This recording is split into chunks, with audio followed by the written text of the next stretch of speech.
네, 시청자 여러분 안녕하십니까? 11월 7일 목요일입니다. 마켓나우 1부 시작하겠습니다. 임종윤입니다. 네, 고은별입니다. 미국 대선 결과가 트럼프 압승으로 이제 나오면서 이로 인해 국내 증시 그리고 글로벌 증시 전반적으로 관련된 움직임이 나오고 있는 상황입니다. 네. 이에 대한 우려가 시장 국내 증시에는 당연히 나올 수밖에 없고요. 변동성이나 불확실성이 커질 것이다라는 네. 분석이 나오고 있습니다만 또 모든 일에 단점만 있고 안 좋은 점만 있는 건 아니지 그렇죠. 않습니까? 불확실성 해소 국면 그 측면에서 보게 된다면 또 어떻게 보면 긍정적이고요. 또 포트폴리오를 조금 더 압축화하고 그런 확실한 노선을 정하고 있는 트럼프의 재주권이기 때문에 그 종목을 구성하는 데는 조금 더 괜찮지 않을까라는 생각도 듭니다. 조금 한 걸음 떨어져서 좀 더 큰 틀에서 봤을 때 어제 아시아 시장의 모습을 보면은요, 일본과 대만은 크게 올랐고 우리와 중국은 좀 떨어졌습니다. 특히 홍콩 같은 경우도 많이 떨어졌고요. 그다음에 오늘 새벽에 끝난 뉴욕 시장 볼 때 뉴욕 급등했고 유럽 시장 다 급락을 했습니다. 우리 같은 경우는 좀 더 들어가 보면 환율이 어제 급등을 해서 1,400원 바짝 다가서는 그런 모습이었고요. 이런 어떤 몇 가지 통계들을 봤을 때 상당히 앞으로 시장이 어떻게 할 것에 대한 어떤 실마리를 제공해준다 이렇게 볼 수도 있습니다. 그러니까 우리 시장 입장에서 봤을 때는, 우리 경제 입장에서 봤을 때는 트럼프의 당선이 상당히 좀 예상했던 대로 부담이 될 수 있다 이런 측면인 거죠. 근데 트럼프가 이제 두 번째 대통령을 하는 겁니다. 그러니까 이거는 분명히 지난 2017년 1기 때와는 다를 것이다라는 걸 예고하는 거기 때문에 우리도 한번 경험을 해본 이상 좀 더 꼼꼼하고 세밀하게 잘 대응을 한다면 앞에 고은커 말씀하셨던 대로 우리한테 또 새로운 기회가 열릴 수도 있다. 이런 면도 분명히 배제할 수 없다는 생각을 합니다. 네, 그렇습니다. 대통령 선거만큼이나 중요했던 게 상하원 의원의 선거가 그렇죠. 동시에 진행됐다는 거겠죠. 저희 모닝 브리핑을 통해서 조금 더 자세히 짚어드리도록 하겠습니다. 자, 마켓나우 1부 본격적으로 시작하도록 하겠습니다. 예, 오늘 모닝 체크 당연히 트럼프 당선 얘기를 안 할 수가 없습니다. 보시는 것처럼 오늘 아침에 이제 캡처를 한 사진인데요. 근데 표정이 보면은요. 처음 당선했을 땐 2016년도 때와는 좀 다릅니다. 그때는 막 굉장히 흥분하고 뭔가 이렇게 좀 들떠있는 그런 모습이었다고 그러면 지금의 모습은 이게 이렇게 표현이 될지 모르겠습니다만 나는 알고 있었는데 너무나 내가 당선된 건 너무 당연한 건데 이런 굉장히 자신만만한 표정. 자신만만해서 오히려 굉장히 평온해 보이는 표정으로까지 읽혀집니다. 시장에서는 초박빙을 예상을 했지만 결과는 워낙에 압승으로 나타났고 또 거기에다 좀 화면에서 보시는 것처럼 대통령 선거만 이런 게 아니고요. 경합주들 다 휩쓸었다라는 건 앞에서 정다인 앵커가 또 자세히 말씀을 해주셨기 때문에 제가 굳이 드릴 필요는 없을 것 같고 이거 다음 장까지 아예 함께 보는 게 좋을 것 같습니다. 이번에 중요했던 게 대통령 선거도 있겠지만 상원 또 하원 양당 양의회 선거도 같이 있었단 말이에요. 근데 공화당은 어제 오후에 일찌감치 공화당이 51석을 확보를 하면서 공화당이 상원을 장악하는 게 결론이 났습니다. 지금 이제 하원이 계속해서 지금 개표가 진행되는 그런 상황인데 하원도 역시 현재까지 진행 상황으로 봤을 때는 공화당이 승리를 할 가능성, 공화당이 하원도 장악할 가능성이 높아지고 있습니다. 결국 뭐냐면 레드 웨이브라는 표현이 계속 나왔습니다만 대통령, 그다음에 상원, 하원 이 세 군데, 그러니까 뭔가 대통령이 어떤 생각을 가지고 추진을 할 때 불협화음이 생길 수 있고 갈등이 생길 수 있고 지연될 수 있고 이런 부분들이 이런 요소들이 좀 이런 불확실성의 변수들이 이번에 다 해소가 됐다 이렇게 볼 수가 있는 겁니다. 결국은 불확실성 해소 측면에서 봤을 땐 이번 선거는 가장 어떻게 보면 시장에서 원하는 가장 바라는 그런 결과로 결론이 났다 이렇게 좀 볼 수가 있겠고요. 민주당은 반대로 완전 참패를 한 셈이 되는 거죠. 물론 이제 트럼프 또 공화당의 이런 정책이나 이런 모습들이 결코 우리 시장이나 우리 경제에 우호적인 것만은 아닙니다. 상당히 부정적이고 어제 우리 시장 환율 이런 것들이 그대로 이제 반영이 되는 거죠. 근데 뭔가 확실한 불확실성, 우리가 예측을 할 수 있는, 예측이 가능한 쪽으로 방향이 갈 수 있다라는 것만큼은 또 분명히 우리한테는 또 어떤 새로운 기회의 문이 열릴 수도 이렇게도 볼 수가 있을 것 같습니다. 자, 마지막 얘기는 이 얘기를 좀 짧게 해보려고 합니다. 저 왼쪽에 있는 이 사진은 옛날 사진이죠. 22대, 24대 대통령을 했던 그로버 클리브랜드라는 대통령이고요. 이제 오른쪽은 잘 아시는 것처럼 도널드 트럼프 대통령입니다. 두 사람의 공통점은 한 번 대통령을 했다가 나갔다가 다시 그 다음번에 바로 그 다음 임기의 대통령이 됐다라는 거죠. 그래서 22대 24대고 여기는 45대 그다음에 이번에 47대 트럼프 대통령은 이제 그게 된 겁니다.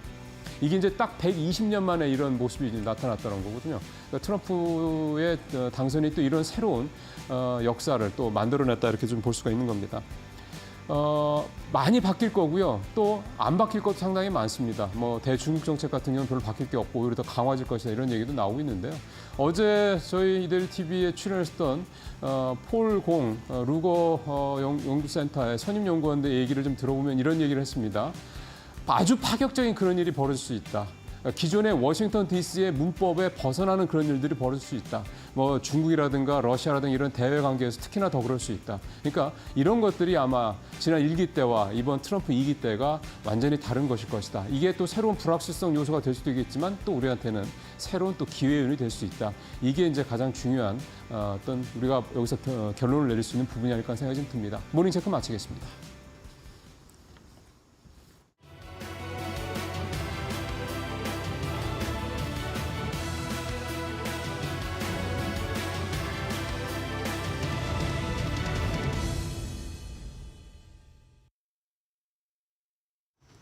예상보다 더 빨리 트럼프의 압승이 확실시되면서 간밤 뉴욕 증시는 환호했습니다.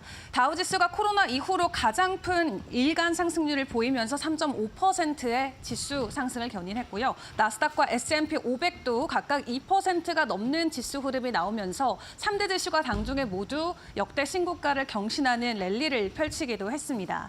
지난주까지도 계속해서 미 대선을 놓고 경제 심리가 부각이 되면서 시장에 큰 변동성이 없자 그동안 억눌려왔던 투자 심리가 오늘장에서 그대로 폭발했다라는 평가들이 많이 나오고 있고요. 그런 가운데 빅테크 관련주들 안에서 엔비디아와 테슬라가 큰 폭의 상승 흐름을 보였죠. 엔비디아는 전반적으로 지수가 긍정적인 상승 모멘텀을 보이자 함께 동반 상승한 것으로 보여지고 있고요.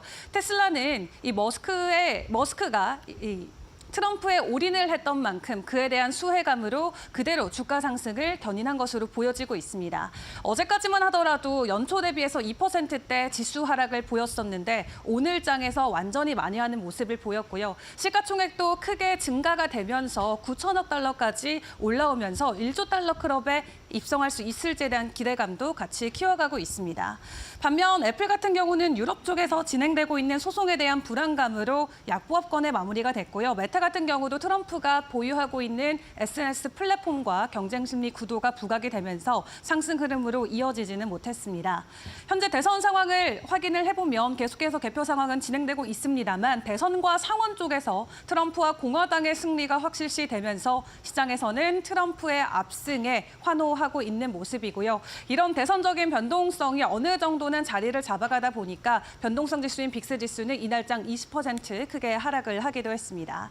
자, 트럼프의 압승 이후 그렇다면 우리는 국내 증시에서 어떤 부분들을 점검을 해봐야 될까요? 어제 트럼프 트레이드 관련해서 올라가는 업종과 종목들도 상당히 많았습니다만 우려감을 가지고 가야 되는 부분도 여전히 존재합니다. 대표적으로는 반도체 그리고 2차 전지를 생각을 해볼 수가 있겠죠. 트럼프 대통령의 칩스법과 IRA에 대한 불만을 계속해서 표출을 해왔던 만큼 이 양대 산업에는 앞으로 어떤 운명의 길이 펼쳐질지를 지켜봐야 될 것 같습니다. 일단 칩스법은 다들 아시는 것처럼 미국의 반도체 공장을 설립하면 미국 정부 차원에서 보조금과 세제 혜택을 제공하는 건데요. 트럼프는 왜 우리가 보조금을 줘야 되냐, 오히려 관세를 올려서 외국의 기업들이 미국으로 들어오게끔 해야 된다라는 쪽에 입장을 싣고 있습니다. 이미 기존에 바이든 대통령이 진행하던 칩스법과 관련해서 삼성전자와 SK하이닉스는 막대한 투자를 이어갔었고 그에 대한 보답으로 보조금의 지급 약속까지도 받아냈던 상황인데 혹시 트럼프 대통령으로 정권이 바뀌게 된다면 해당 부분에 변수가 생기지는 않을지 우려가 되는 부분도 있고요. 2차 전지에 관련해서는 IRA와 관련된 보조금 부분에 대한 리스크가 있습니다. 전기차뿐만 아니라 배터리나 태양광 등 신재생 에너지와 관련된 보조금을 주는 법안인데 올해 들어서만 2조 원 규모의 이 AMPC를 받아가기로 되어져 있었는데 만약 한국 기업들이 AMPC를 받지 받지 못한다면 영업이익 면에서는 적자로 전환된다는 수치까지 확인이 되고 있는 만큼 이 치수법과 IRA 관련해서 앞으로 트럼프 재선 당시, 재선 이후 어떤 기조가 나올지에 따라서 업황 안에서의 변동성이 크게 나올 수 있다는 것도 꼭 주의를 해보시는 게 중요할 것 같습니다. 대표적으로 반도체와 완성차, 배터리 쪽을 함께 점검을 해봤는데 그 외에도 해운 쪽이나 건설 기계 등 앞으로 영향을 줄 만한 산업들이 대거 존재하고 있는 만큼 하나하나의 이슈들을 잘 점검을 해보시는 게 중요할 것 같고요. 일단 어제는 2차 전지 대장주들도 일제히 하락세로 마무리가 됐었고 이 트럼프 관련 트레이드 수혜주들만 급등하는 모습을 보였는데 오늘 국내 증시는 동일한 양상을 이어가는 것일지 개장 상황까지 저희와 함께 꼼꼼한 전략을 세워보시면 좋을 것 같습니다.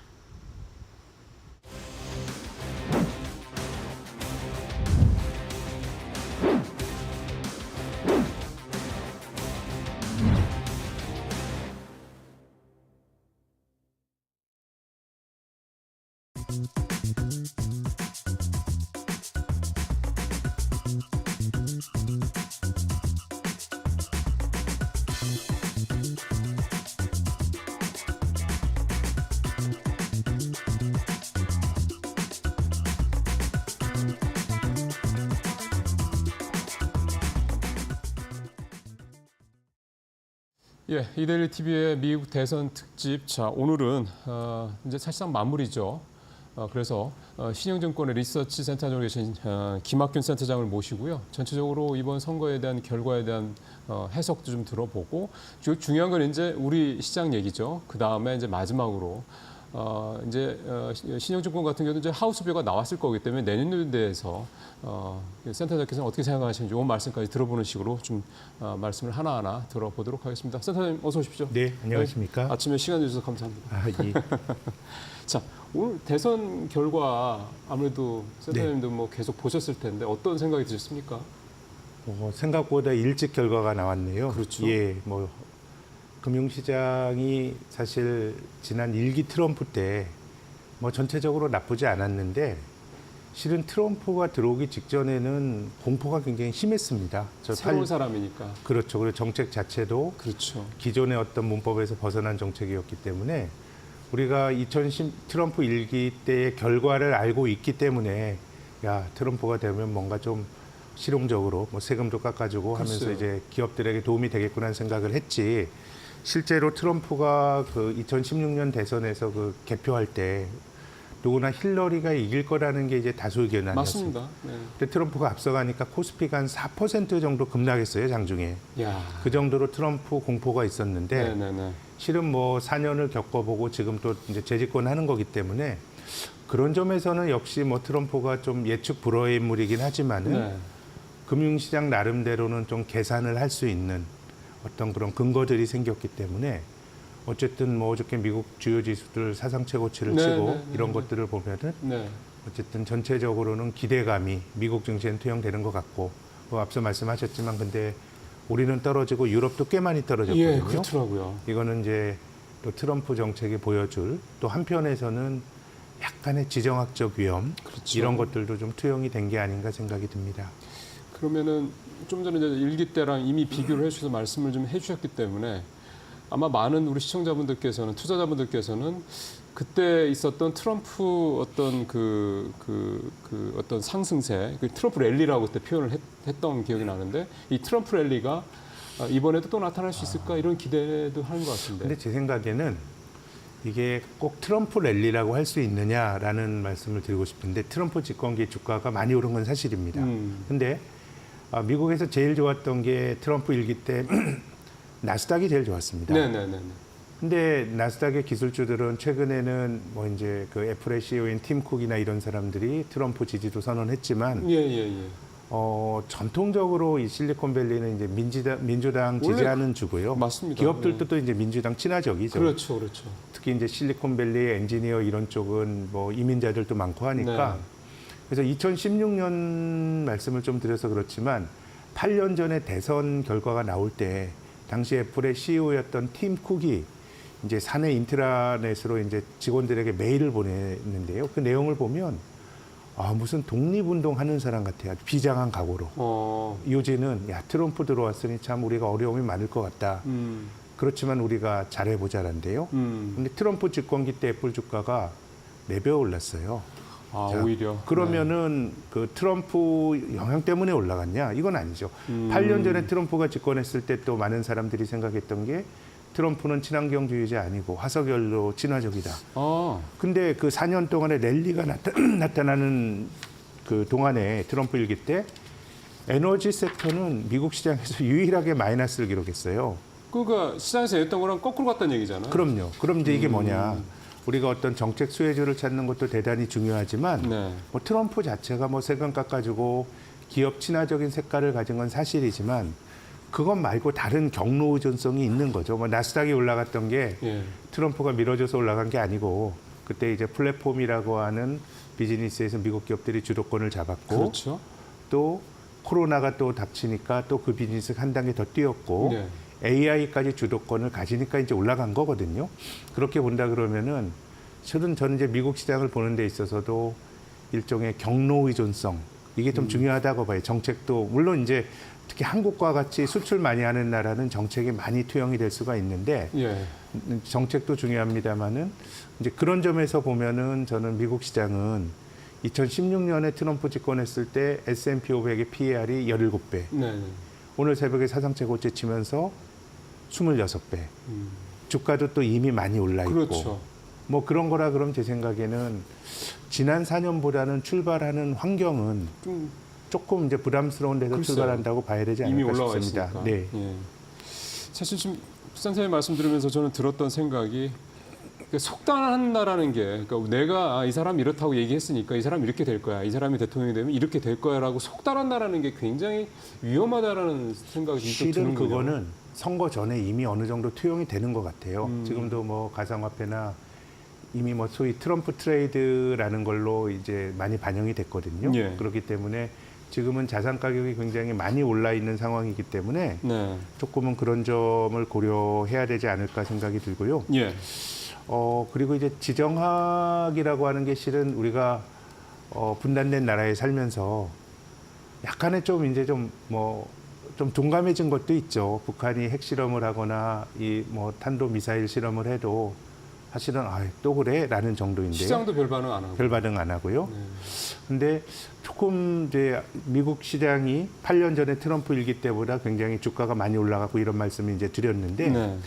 그 이후에 나타났던 중요한 변화가 전쟁이 벌어지고 있습니다.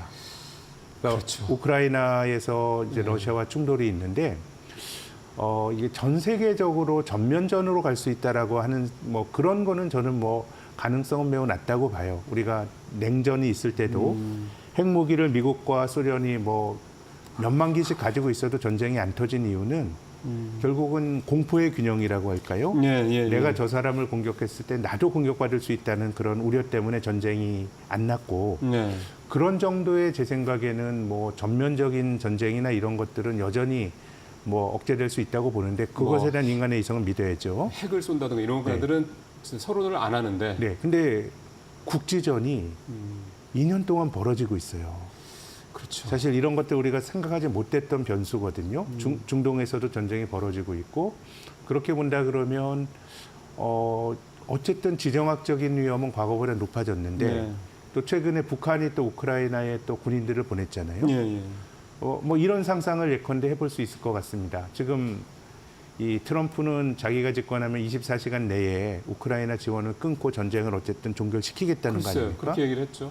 그러면은 그럼 유럽 사람들은 그럼 어떻게 볼 거냐? 그럼 미국이 빠졌을 때 나토가 우크라이나를 계속해서 지원해 줄 수도 있죠. 그건 뭐 모르겠지만 그러면은 나토와 북한이 맞붙게 되는 그런 상황이 게 된다는 거잖아요. 날 수가 있는 거예요. 그리고 또 이제 트럼프 정책 자체가 약간은 미국의 유서 깊은 고립주의적 전통을 따릅니다.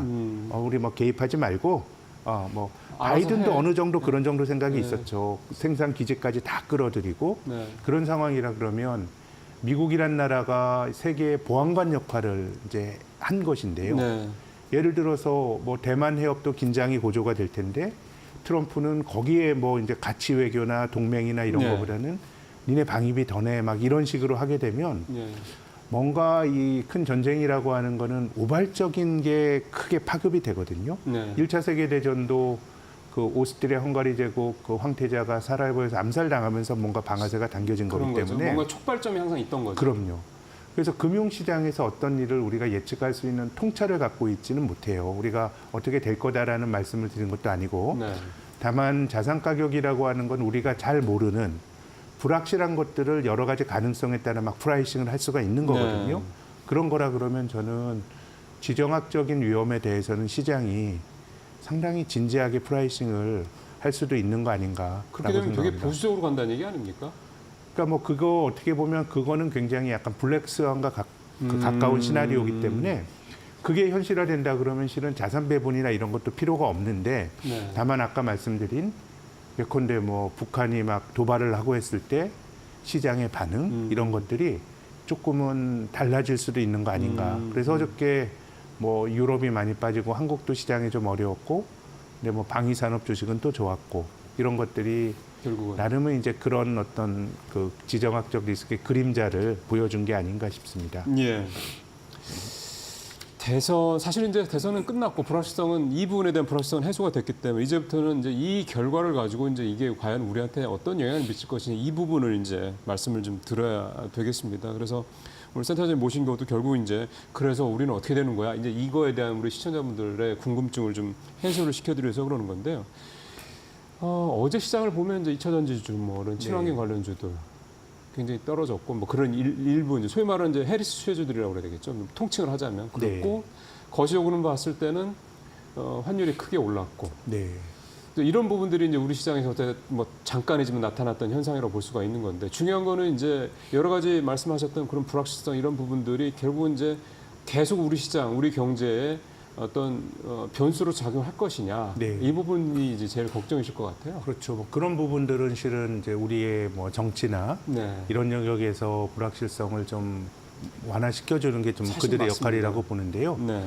근데 어저께 시장에서 또 많이 떨어진 게 자동차 주식이 많이 떨어졌습니다. 그렇더라고요. 네. 자동차가 많이 떨어졌는데 저는 좀 뭐 미국이 이 무역 수지 적자를 다른 나라로 돌리는 거는 조금 위선이라고 보는 쪽인데요. 네. 이제 우리가 뭐 거시경제학에 나오는 교과서적인 말씀을 드려서 그렇습니다만은 미국은 과잉 소비를 하는 나라입니다. 그렇죠, 원래. 민간도 많이 쓰고 네. 또 정부 소비도 지금 재정 적자가 많이 늘어나는 어떻게 보면 저축이 없는 나라입니다. 그렇죠. 그럼 자기들이 많이 쓰는 나라는 어떻게 보면 기본적으로 무역 수지가 적자가 되고 그 적자를 다른 나라에서 차입을 해서 메꿔야 되거든요. 그렇죠. 그래서 어떻게 보면 무역 수지 적자가 나오고 무역 수지 흑자국이 미국의 뭐 국채를 사주는 미국의 돈을 빌려주는 그렇죠. 거죠. 그렇죠. 실은 뭐 이건 어떻게 보면은 그 경제학으로 치면은 거의 뭐 방정식과 가까운 일인데 그래서 저는 미국이 중국을 때린다 그래서 미국의 어떤 과잉 소비가 끝나지 않으면 중국을 때린다 그래서 문제가 해결 안 되는 게 실은 트럼프 1기 바이든 행정부를 거치면서 미국의 대중 무역 수지 적자가 전체 무역 수지 적자에서 중국이 차지하는 비중이 50%가 넘었다가 이게 30%대로 줄어들었어요. 네네네. 근데 그 무역 수지 적자가 다른 데로 퍼진 거죠. 그렇죠. 중국의 비중은 줄었지만 그렇지만 전체적으로 자기들의 무역 수지가 더 늘어나고 더 늘어난 거고. 네. 그렇게 보면 이제 무역 수지 그 대미 무역 수지 흑자가 중국을 대신해서 늘어난 나라들이 베트남, 멕시코, 한국, 대만 같은 나라들이거든요. 신흥국 중심이네요. 이제 어쨌든 뭐 주적은 중국이지만 이제 또 많이 버는 나라들에 대해서는 또 뭔가 또 트럼프가 뭐 부담을 또 지우게 하는 여러 가지 행동들을 할 수 있기 때문에 지금 우리나라도 주된 수출에 시장이 바뀌었죠. 네. 우리가 가지고 있는 관념은 한국 전체 수출 중에 한 4분의 1은 중국으로 가고 중국이었죠. 네. 미국은 한 뭐 10% 전후인데 지금 중국 비중이 떨어지고 미국 비중이 높아지면서 지금 별로 차이 안 나요. 올해는 거의 비슷해졌어요. 비슷해요. 예. 그리고 그 핵심이 자동차고요. 그렇죠. 그러니까 어제 뭐 자동차가 많이 떨어진 거는 이제 그런 우려들이 있는 것 같고 예. 또 한편으로는 뭐 저는 중국과의 관계가 한국에도 영향을 줄 거라고 보는데요. 뭐 좋게 보면은 저는 갈등이 이건 뭐 하나의 가정입니다. 뭐 어떻게 될지 모르겠지만 그래도 중국과의 관계에서 바이든보다는 트럼프가 파격이 나올 수도 있다고 봅니다. 왜냐하면 트럼프 속내는 모르겠지만 좀 잠사꾼 같잖아요. 맞아요. 관세고 이렇게 하는데 민주당의 바이든은 거기 가치가 들어가죠. 인권, 동맹 이런 게 들어가면 중국의 시진핑도 상당히 권위주의적인 이제 지도자인데 그 사람 입장에선 사실은 얼마 전에 이제 트럼프 행정부 말기에 합의된 것처럼 아니, 미국 상품 2천억 불 수입하는 게 더 좋지. 예. 뭐 인권을 가지고 하고 뭐 민주주의를 얘기하고 하게 되면 이게 사실은 더 맞닥뜨리기가 힘든 거거든요. 그렇게 보면 저는 대북 관계도 마찬가지고 나름의 파격이 이제 나올 수도 있는 것 같고 또 그런 과정에서 저는 우리 기업들의 경우는 이제 뭐 기회와 뭐 전체적으로 보면 제 생각에는 조금 뭐 어떻게 될지 모르겠지만 잠재적으로 마이너스가 될 게 많을 것 같기는 한데 네. 근데 뭐 중국을 계속해서 반대의 경우에서 압박을 한다 그러면 지금 뭐 우리는 저는 미국과 뭐 프렌드 쇼어링이라고 말하고 싶은데요. 조금 이제 중국이 억제가 되면서 한국이 받는 기회 같은 게 있을 수 있고 특히 뭐 조선이나 이런 거는 미국이 못 하는 겁니다. 그렇죠. 뭐 어떻게 뭐 지금 도크를 짓고 할 수가 없는 거고 네. 그렇게 된다 그러면 실은 뭐 한국과 그 중국이 경쟁을 하고 살짝 중국이 많이 치고 오는 느낌인데 네. 뭐 이런 과정에서는 한국이 부분적으로 수혜를 볼 수 있는 것도 있고 한데 뭐 우리가 득실을 잘 따져봐야 되겠지만은 그래도 전체적으로는 조금 그림자가 더 짙어 보입니다. 그러니까 부정적으로 보시는 거잖아요. 조금 더 우리 예. 쪽으로 봤을 때는.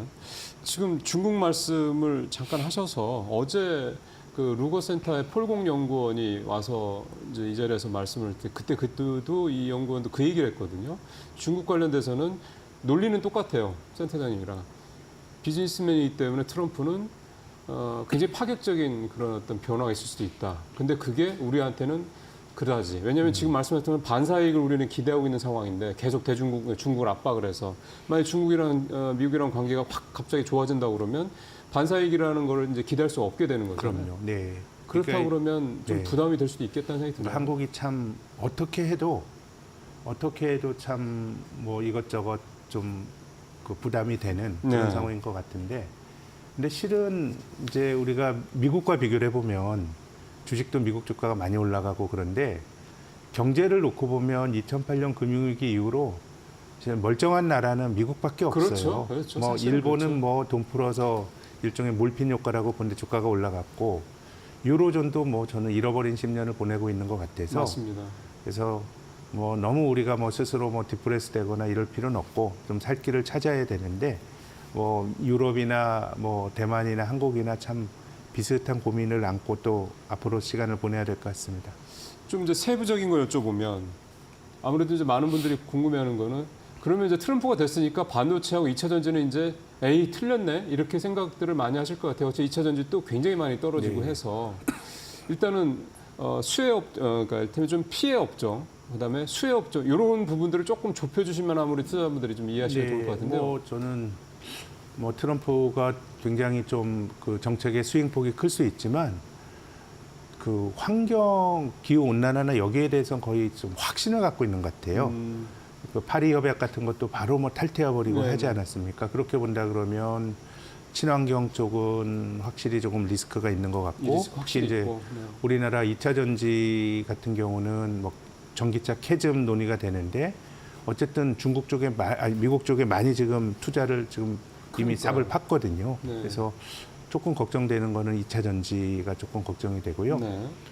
뭐 반도체도 저는 뭐 어쨌든 뭐 공장을 짓고 있는데 보조금을 주지 않는다 그러면 큰 흐름에서 정책은 비슷합니다. 어떻게 보면 이제 미국 땅에서 많은 걸 같이 하자라고 하는 2008년 이후로 우리가 너무 제조업을 등한시했다는 생각도 있고 네네네. 또 쉐일 오일이 이렇게 뭐 되면서 미국이 전기료가 쌉니다.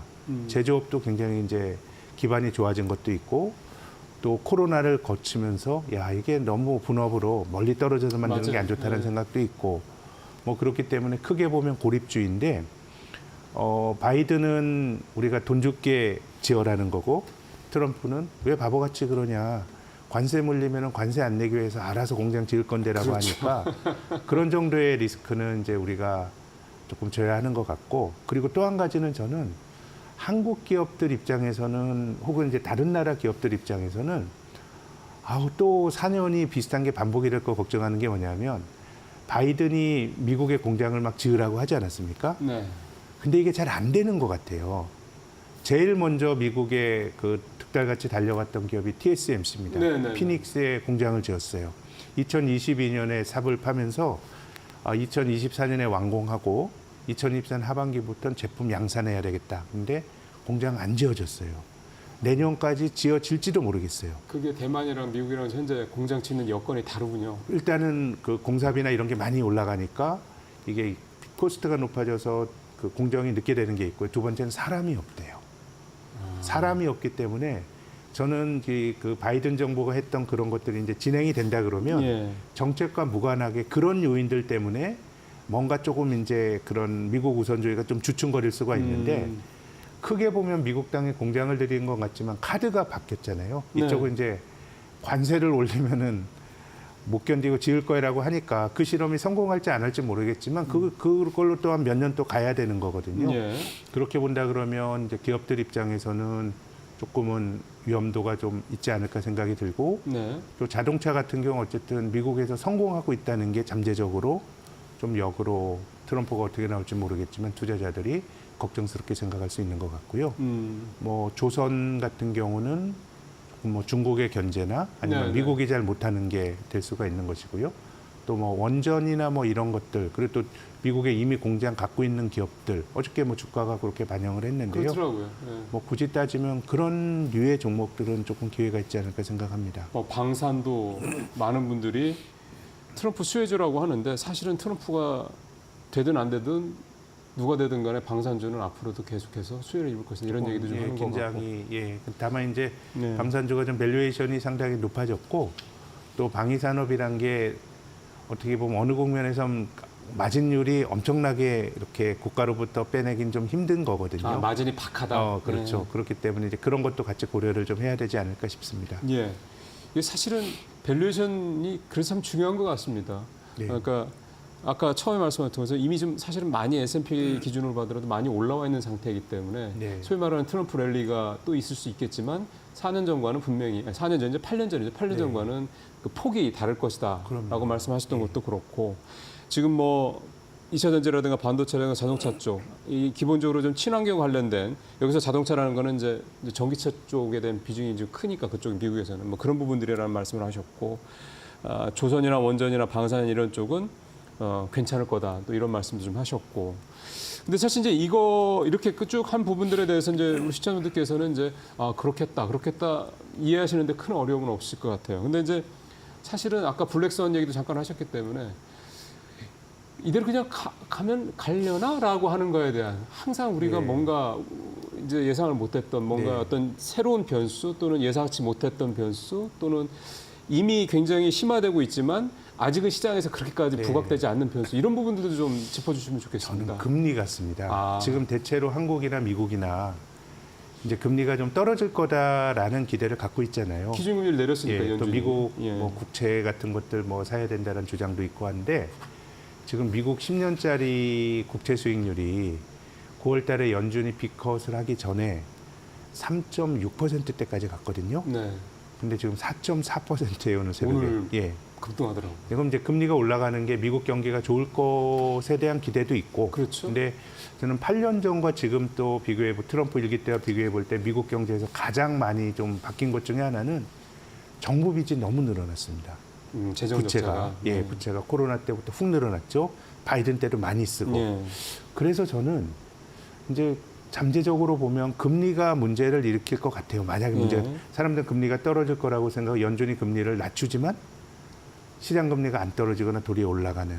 근데 올라가는 경우는 제 생각에는 미국 정부의 어떤 신용도, 특히나 트럼프 대통령의 감세를 해준다고 하거든요. 네네네. 어떤 정부나 감세를 해주거나 재정 지출을 늘리거나 결국 경제가 좋아진다고 주장해요.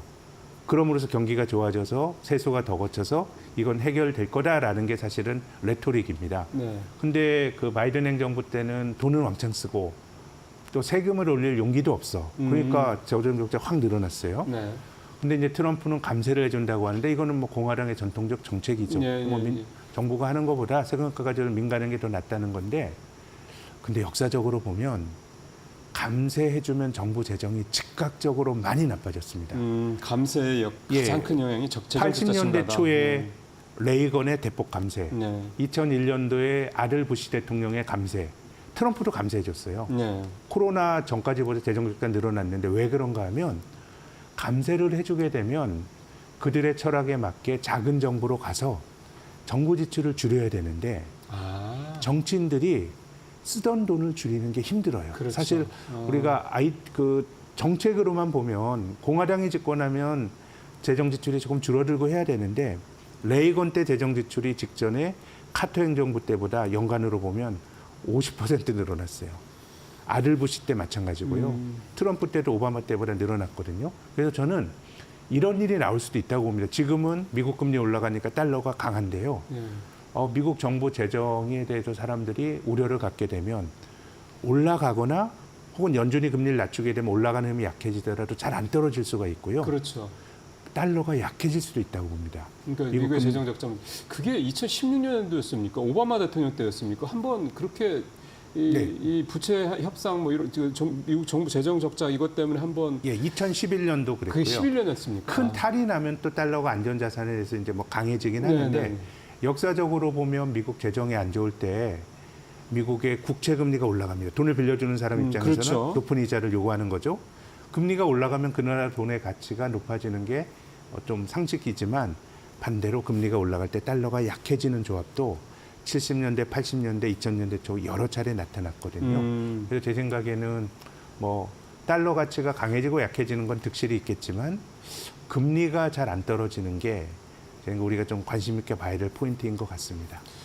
지금 우리 원달러 환율이 어제 1,400원, 애프터마켓에서는 1,400원도 넘고 그래서 이게 지금 말씀하셨던 이 금리와 이제 달러, 그러니까 국채 금리가 미국 국채 금리가 올라가고 달러는 반대로 약세를 보일 수 있다. 미국 재정 적자가 워낙 많기 때문에 이게 이제 당장 뭐 한두 달, 몇 달 내에 이루어질 일은 아니긴 할 텐데 장기적으로는 이런 게 벌어질 수 있는 상황이라고 말씀하시는 거잖아요. 근데 앞에서 이제 수출도 우리가 여러 가지 참 리스크가 좀 있다라고 말씀했던 걸 좀 감안했을 때 사실 우리 같은 경우는 환율이 좀 어느 정도 받쳐줘야지 이제 수출을 해서 들어오는 이제 수입이 늘어나는 그런 이제 구조이다 보니 이렇게 된다 그러면 우리 환율도 당연히 그러니까 원화 가치도 당연히 영향을 미칠 수밖에 없는 거 아닙니까? 예, 근데 예전보다는 그 효과 좀 약해진 것 같아요. 왜냐하면 유럽이나 독일, 일본처럼 중기축 통화국처럼 되는 나라는 돈을 중앙은행에 왕창 풀어도 통화 가치에 대한 걱정이 덜하거든요. 그렇죠. 그러니까 유로가 약하고 엔이 약하다 보니까 한국이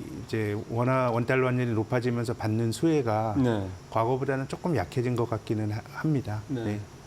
자, 그러면 이제 내년 얘기를 좀 해보도록 하겠습니다. 하우스비도 나왔을 것 같고 내년 시장은 어떻게 전망하고 계십니까? 시장이 한 10년 박스권인데 이거를 딱히 벗어날 만한 트리거는 별로 없지 않을까. 그래서 시장 코스피 중심으로 보면 뭐 한국은 뭐 굉장히 억눌려 있는 시장이니까 뭐 나름의 하방 경직성을 받겠지만은 크게 보면 박스권의 범주를 벗어나진 않을 것 같고요. 그래서 올해 뭐 시장이 어려웠습니다만은 그래도 뭐 금융주들 많이 올랐고요.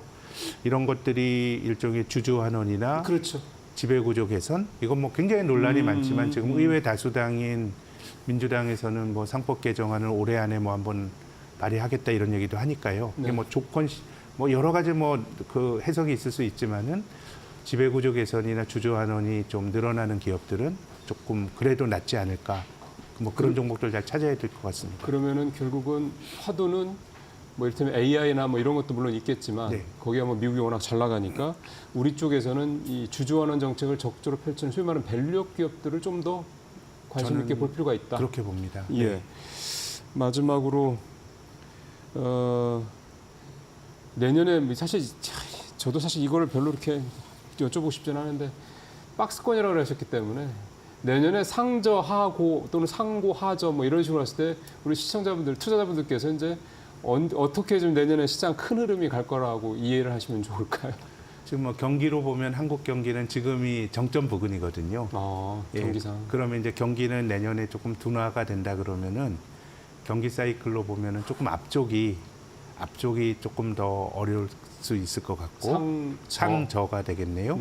그리고 뒤쪽은 조금 뭐 경기로 보면 좀 나아질 것 같고 근데 주가 지수 진폭이 되게 작아졌습니다. 과거보다는 예전 그렇기 때문에 실은 뭐 상저하고 상고하저도 전략적으로 의미는 조금 뭐 약해진 것 같긴 한데 경기로 보면 저희는 상저하고가 아닐까 그런 생각을 갖고 있습니다. 네. 내년에 조금 우리 시청자분들께서 투자자분들께서 조심하셔야 될 어떤 업종이나 이쪽이 있다면 혹시 뭐 말씀해 예, 주시나요? 코스닥에 있는 사실 주식 투자하게 되면 좀 물릴 수도 있어요. 그러니까 우리가 정확히 저점에서 사서 고점에서 팔고 이런 게 투자가 아니고요. 네, 네. 뭐 어렵더라도 가지고 버텨야 될 수도 있는데 근데 지금은 한국의 좀비 기업들이 너무 많아졌어요. 맞아요. 아, 예. 그래서 그게 참 문제입니다. 벌리더라도 내가 주식해서 손을 보더라도 그냥 가지고 있어도 될 만한 종목들을 개인 투자가분 1차적으로 필터링 하셔야 되고요. 네. 특히 내수 기업들은 내수가 뭐 소매 판매 같은 거 보면 참 끔찍할 정도로 놀라운 수치들이 나오거든요. 네. 그래서 안 좋은 게 많이 누적이 됐기 때문에 기본적으로 재무 안정성에 대해서는 제가 뭐 주주환원이나 이런 거 말씀드렸는데 네. 주주환원도 기본적으로 조금 여유가 있는 기업들이 하는 그럼요, 거거든요. 그럼요. 그렇기 네. 때문에 네. 재무적인 안정성, 기업의 현금 흐름 이런 것들 좀 잘 필터링을 하셔야 되지 않을까 싶습니다. 예, 뭐 보통 이제 뭐 내년에는 반도체, 2차 전지 우리가 이제 이런 업종 얘기를 주로 하는데 오늘은 어떻게 보면은 그만큼 불확실성 일단 특히 정권이 내년에 미국이 바뀌는 상황이다 보니까 그런 쪽도 보다는 특정 업종보다는 말씀하신 대로 주주환원 정책을 잘 펼칠 수 있을 만한 재무 안정성도 좋고 성장성도 겸비한 이런 종목들 중심으로 또 하나가 왔다 갔다 하지 마시고 가급적이면 갖고 그냥 계속해서 보유하시는 쪽으로 그렇게 투자 전략을 좀 말씀을 좀 들었습니다. 선생님 말씀 잘 들었습니다. 예, 고맙습니다. 감사합니다.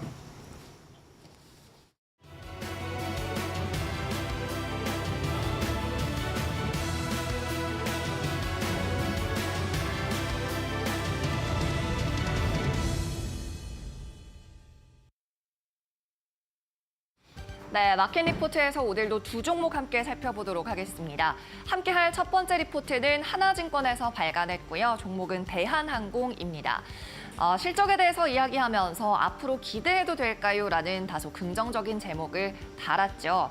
일단 3분기 실적부터 이야기를 해보면 매출액이 4조 2천억 원대, 영업이익은 6,100억 원대 기록했습니다. 특히나 이번 실적을 견인했던 것은 화물 매출이 여전했는데요. 22% 증가하면서 실적 성장을 견인했고요. 또 화물 운임도 두 자릿수 18% 상승했습니다. 중국발 이커머스, 이른바 C커머스의 수혜를 계속 받아가고 있는 상황이죠. 목표 주가는 27,000원을 유지했고 투자 의견 매수 유지합니다.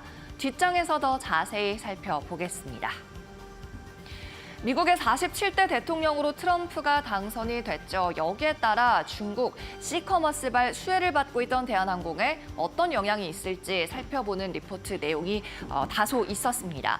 트럼프가 중국산 제품에 60%의 관세를 부과하겠다는 발언이 현실화될 수도 있는 상황이니까요. 항공 화물에 어떤 영향이 있을지 살펴봤을 때 일단은 중국의 이커머스 대표 업체인 테무의 이용자를 분석할 필요가 있겠습니다. 테무 수요자는 22%가량이 미국발이고요. 33%가 유럽 그리고 남아메리카에서도 많은 비중이 나오고 있었습니다. 즉 글로벌리 테무의 수요층이 다각화되어 있다는 거죠. 미국이 꼭 최대 수요국도 아니라는 겁니다. 두 번째로 중국 내부를 확인해 보겠습니다. 중국은 지금 화물을 운송할 수 있는 대형 기체가 이를테면 보잉 747이나 777 같은 기체가 55대에 불과한 상황입니다. 2024년 상반기를 기준으로요. 지금 늘어나고 있는 C커머스 수요를 감당하기에는 턱없이 모자란 수준이라는 거죠. 결론적으로 트럼프의 당선 여부, 관세 부과 여부와 상관없이 대한항공은 계속해서 C커머스발 화물 수요의 수혜를 가져갈 거라는 분석이 되겠습니다. 그리고 한 가지 중요한 이슈가 더 있죠. 바로 아시아나항공의 편입입니다. 11월까지 인수와 관련된 모든 절차를 마무리할 계획이고요. 12월부터는 아시아나를 연결 재무제표로 편입하는 것이 대한항공의 목표입니다. 그리고 이 인수 합병을 전후로 해서 아시아나의 재무제표, 재무 구조가 개선될 거라는 것은 명명백백하다고 리포트에서는 기술하고 있고요. 앞으로 살펴봐야 될 부분은 바로 여객 운임입니다. 아시아나의 여객 운임이 상승으로 전환할지 여부가 관건이라는 거죠. 아시아나의 재무 구조가 확실하게 개선되고 이것이 연결 재무제표의 개선으로도 연결이 되려면 향후 여객 운임이 상승 전환되는지를 살펴보셔야 되겠습니다. 그리고 양사가 합쳐지면서 시너지 효과 역시 명명백백합니다. 네트워크가 효율화될 것은 당연하고요. 그리고 장거리 노선, 원거리 노선에 있어서 경쟁 구도가 완화될 것이기 때문에 앞으로 밸류에이션은 더 높아지는 게 자연스러운 수순이라는 이야기가 되겠습니다. 네, 이어서 다음 리포트도 함께 살펴보시죠. 다음은 톡신 관련 대표주인 휴젤이고요. 신한투자증권에서 리포트를 발간했는데 상당히 좋게 평가하고 있습니다. 제목에도 서프라이즈라고 느낌표까지 달았네요. 3분기 실적부터 확인해 보도록 하겠습니다. 분기 최대치 실적을 다시 한번 경신하는 흐름이었죠. 매출액이 1,050억 원을 넘어섰고요. 영업이익은 530억 원을 넘어섰습니다. 특히 북남미로 수출되는 톡신 물량이 180억 원을 기록하면서 시장 예상치를 상회하는 데 주요한 요인이 됐습니다. 또 영업이익 같은 경우에는 전년 동기 대비 무려 55%나 성장하는 폭발적인 세력을 보여줬습니다. 목표 주가는 기존 35만 원에서 40만 원으로 상향 조정됐고요. 투자 의견은 매수 유지했는데요. 뒷장에서 더 자세히 살펴보도록 하겠습니다. 톡신 수출이 주요 원인이라고 말씀을 드렸습니다. 전체 매출에서 419억 원을 차지하면서 이번 실적을 견인하는 역할을 했죠. 특히 이 톡신의 경우 미국으로의 매출 비중이 늘어날수록 영업이익률은 높아지는 경향을 보이는데요. 미국 비중이 약 15%를 기록한다고 예상했을 때 영업이익률은 50%를 웃돌 걸로 예상이 됩니다. 50%의 마진율이라는 것은 미용 섹터 모든 업계 지표 가운데 가장 높은 수준입니다. 휴젤 앞으로 멀티플의 리레이팅이 당연히 기대가 되는 상황이죠. 리레이팅이 기대되는 또 한 가지 이유가 있습니다. 미용 섹터의 현재 대장주라고 불리는 종목은 바로 클래시스죠. 그런데 이 클래시스보다도 휴젤이 더 우위에 있다고 평가하고 있는 리포트인데요. 여러 가지 팩터를 따져봤을 때 말이죠. 이익 체력이나 영업이익률 워낙에 높았죠. 그리고 미국향 성장세 또한 산업에 대한 진입 장벽 같은 것을 따져봤을 때 휴젤이 클래시스 대비해서 훨씬 더 우위에 있다고 평가하고 있는 겁니다. 그런데 현 대장주라고 하는 이 클래시스의 PER, 퍼 같은 경우에는 25.6배에 형성이 되어 있거든요. 휴젤은 이보다 조금 낮은 23.2배의 퍼를 형성하고 있습니다. 이제는 휴젤에도 리레이팅이 많이 될 것이라는 분석이 나오고 있기 때문에 퍼를 높여 잡았습니다. 휴젤의 퍼를 28배까지 약 10% 상향 조정했을 때 현재 적정한 목표 주가는 40만 원이라는 분석이 나오고 있는 겁니다. 네, 오늘도 마켓 리포트에서 두 종목 함께 살펴봤습니다.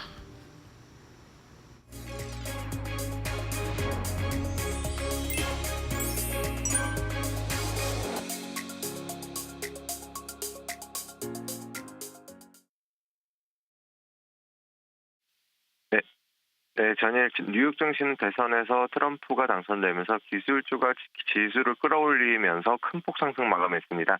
다우, 나스닥은 물론이고 S&P 500 지수까지 3대 지수 모두 3% 이상 상승하면서 고점을 다시 한번 갱신했는데요. 특히나 테슬라와 골드만삭스 등 종목이 10% 이상 폭등이 나오면서 상승 마감했고요. 엔비디아, 아마존, 알파벳 등의 기술주들 역시도 큰 폭 상승 마감했습니다.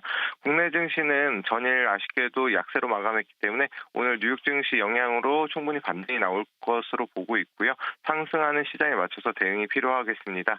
어제에 이어서 오늘도 이번 달 그리고 올해 관심을 가져야 될 테마로는 제약바이오주 그리고 4차 산업 관련주 계속해서 말씀을 드리고요. 최근에도 계속해서 움직임이 나오고 있습니다. 여기 하나 더해서 트럼프 당선으로 인해서 방위 부담금이 늘어난 상황이기 때문에 그로 인해서 방산주 쪽으로도 수급이 들어갈 수 있는 상황이라서 관심이 필요해 보입니다. 예, 오늘의 공략해드릴 종목은 LG에너지 솔루션인데요. 이번 주 한번 이미 말씀드린 종목인데 이걸 또 다시 말씀드리는 이유는 앞에서도 설명드렸다시피 테슬라에 직접 대표를 납품을 하고 있고요. 테슬라 상승 영향으로 움직임이 나올 수 있는 상황입니다. 또한 최근 들어서 리튬이나 2차 전지 포함한 4차 산업주들의 움직임이 지속 나오고 있는 만큼 2차 전지 테마주 중에서 LG 에너지 솔루션 가장 좋은 흐름 이어갈 것으로 보입니다. 이상으로 2대1 이슈였습니다.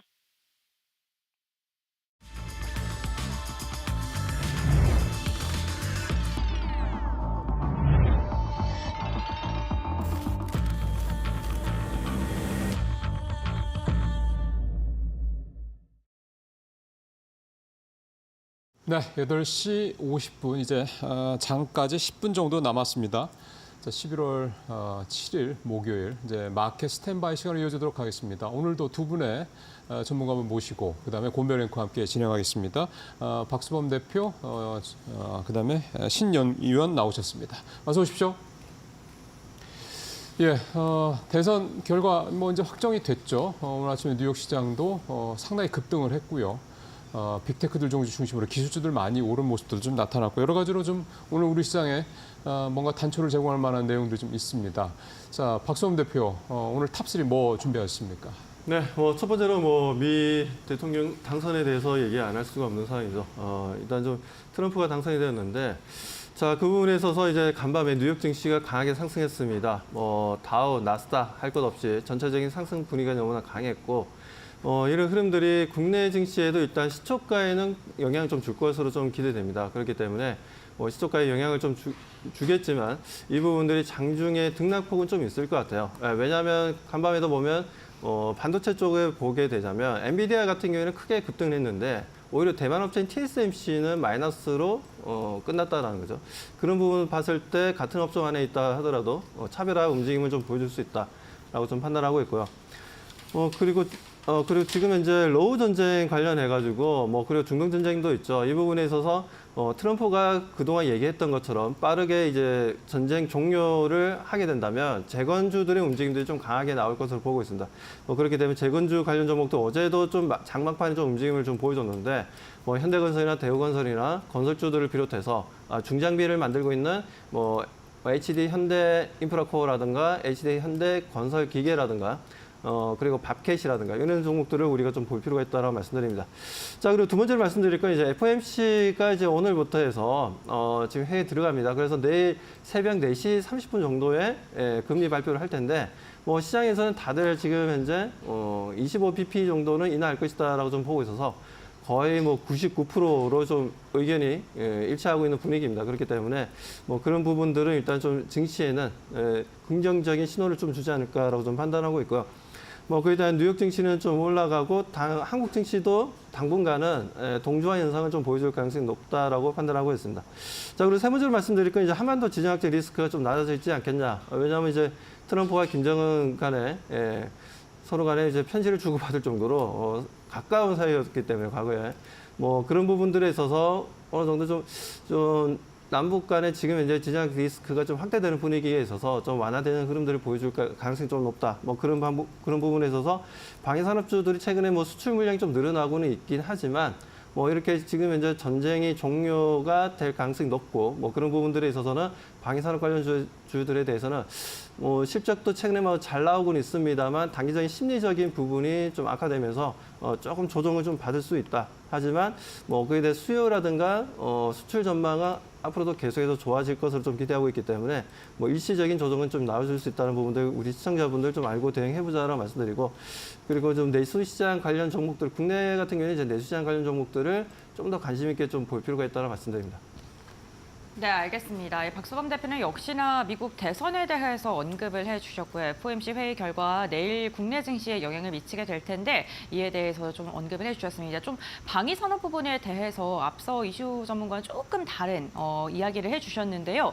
방위비 분담금이 늘어나서 방산주를 주목해 봐야 된다라는 말씀과는 다르게 지정학적 리스크가 좀 해소가 되고 낮아지면서 이로 인해 박스권 움직임 나타날 것이다. 이 부분 좀 체크해 보시면 좋을 것 같고요.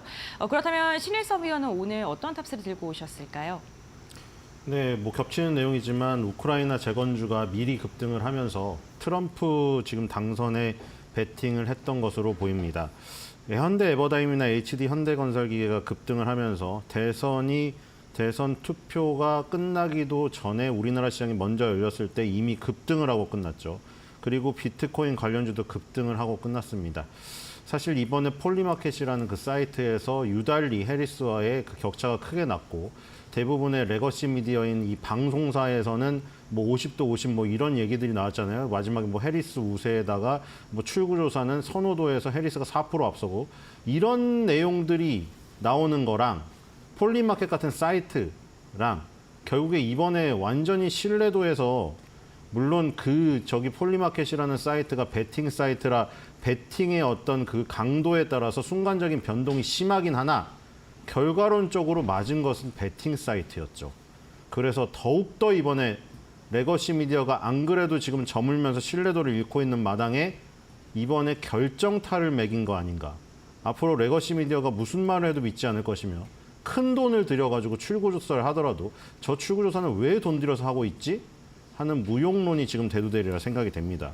그래서 오히려 그런 베팅 사이트나 이 주식 시장에 있던 주식의 흐름들, 코인의 흐름들, 이게 오히려 굉장히 확률이 높았다. 그래서 우크라이나 재건주가 급등한 것이 맞았기 때문에 오늘도 그 맞은 대가로 인해서 더욱 관성의 법칙에 따라서 더 상승할 지금 확률이 높아지고 있다. 이렇게 보시면 될 것 같고요. 두 번째는 휴젤의 역사적 신고가 기염을 토했다입니다. 뭐 아까 얘기가 또 나왔고요. 휴젤이 이제 미국에 진출했기 때문에 아무래도 지금 미국 경기가 좋아질 수밖에 없겠죠. 이 다른 나라들을 지금 그러니까 결국에 경제 문제에 결국 집중했다는 게 다 나오죠. 이민이고 낙태고 아무 전혀 고려를 하지 않았습니다.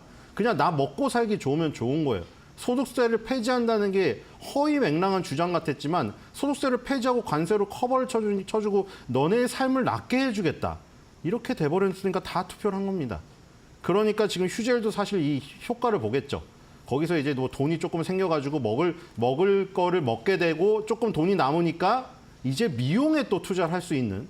그러니까 휴젤은 미국에 진출한 게 신의 한 수가 지금 된 것입니다. 그래서 휴젤이 계속해서 미국의 경기에 따라서 더욱더 올라갈 수 있는 상황이 지금 이것도 지금 어떻게 보면은 트럼프 수혜주라고 볼 수가 있겠고요. 세 번째도 조선주 초강세 이것도 마찬가지입니다. 트럼프가 결국에는 다 그 유통을 옥죄인 다음에 우리 나라 안에서 다 만들어버리겠다, 뭐 썩여야겠다, 뭐 이런 식이니까 조선주 LNG도 마찬가지입니다. 유럽에서 러시아에 이제 파이프라인으로 쓰던 것을 LNG를 수입해서 쓰던 것이 더욱더 늘어날 가능성이 있다. 대신에 여기서 우리나라가 얻을 수 있는 거는 미국이 조선 배를 안 만들고 있다는 것이죠. 그렇기 때문에 우리나라 조선주가 LNG선 수주를 따낼 가능성이 있다. 결국에는 세계가 다 지금 강세를 보였던 것이 트럼프의 베팅을 하고 있었다. 우크라이나 재건주, 휴젤, 조선주 전부 다 오늘도 관성의 법칙에 따라 더욱더 상승폭을 늘릴 가능성이 높으니 여기에 주목을 하시면 될 것 같습니다. 예, 말씀을 좀 신의원도 해주셨고요. 휴젤 오늘 앞서 리포트 때도 이제 고 휴젤 얘기가 나와서 오늘 신의원님과 또 얘기가 좀 겹치는 그런 내용이 됐습니다. 우크라 재건주 어제 아까 주가 나오는 거 보니까 정말 급등을 하는 그런 모습이 좀 나타나더군요. 네, 지금 이제 58분 30초 가까이 되고 있습니다. 동시효과 상황 살펴보도록 하겠습니다. 네, 11월 7일 목요일장 국내 예상 체결 지수와 함께 확인해 보겠습니다. 우선 간밤 미증시 같은 경우에는 트럼프 전 대통령의 대선 가능성이 확실시되면서 3대 지수가 일제히 랠리를 보였습니다. 다만 국내 증시 어제부터 오늘까지는 경계감이 좀 시장을 짓누르고 있는 것으로 보이는데요. 유가증권 시장 눈치를 보고 있습니다. 0.1%가량 빠지면서 2,560선에서 출발 예고하고 있고요. 코스닥 같은 경우에도 강보합권에 머물면서 743선에 출발 준비 중에 있습니다. 그렇다면 시가총액 상위 종목군들은 어떠한 흐름을 보일까요? 우선 1위부터 5위권 확인해 보시죠. 어제 반도체 관련 기업들을 보게 된다면요. 칩스법 폐지에 대한 우려감 속에 반도체 관련 기업들 대부분의 흐름이 좋지 않았습니다. 삼성전자 오늘도 0.7% 빠진 채 출발 예고하고 있고요. 반면 엔비디아 연동돼서 움직이는 SK하이닉스 같은 경우에는 오늘도 상승 출발 준비 중에 있습니다. 2차 전지 관련 기업의 LG에너지솔루션을 포함해서 전반적인 관련 기업들 급락세가 이어졌었는데 오늘도 하락 출발 예고하고 있습니다. 다만 그 하락폭의 깊이는 어제에 비해서는 다소 완화된 분위기입니다. 삼성 바이오로직스 하루 만에 반락 준비 중이고요. 완성차 기업들 어제여서 오늘도 흐름이 그다지 좋지 않습니다. 코스닥도 함께 확인해 보겠습니다. 코스닥 같은 경우에는요. 1위부터 5위권을 살펴봤을 때 혼조세가 펼쳐질 것으로 보이는데요. 어제 HLB 같은 게 상승 출발 준비 중입니다. 국내 증시 출발합니다.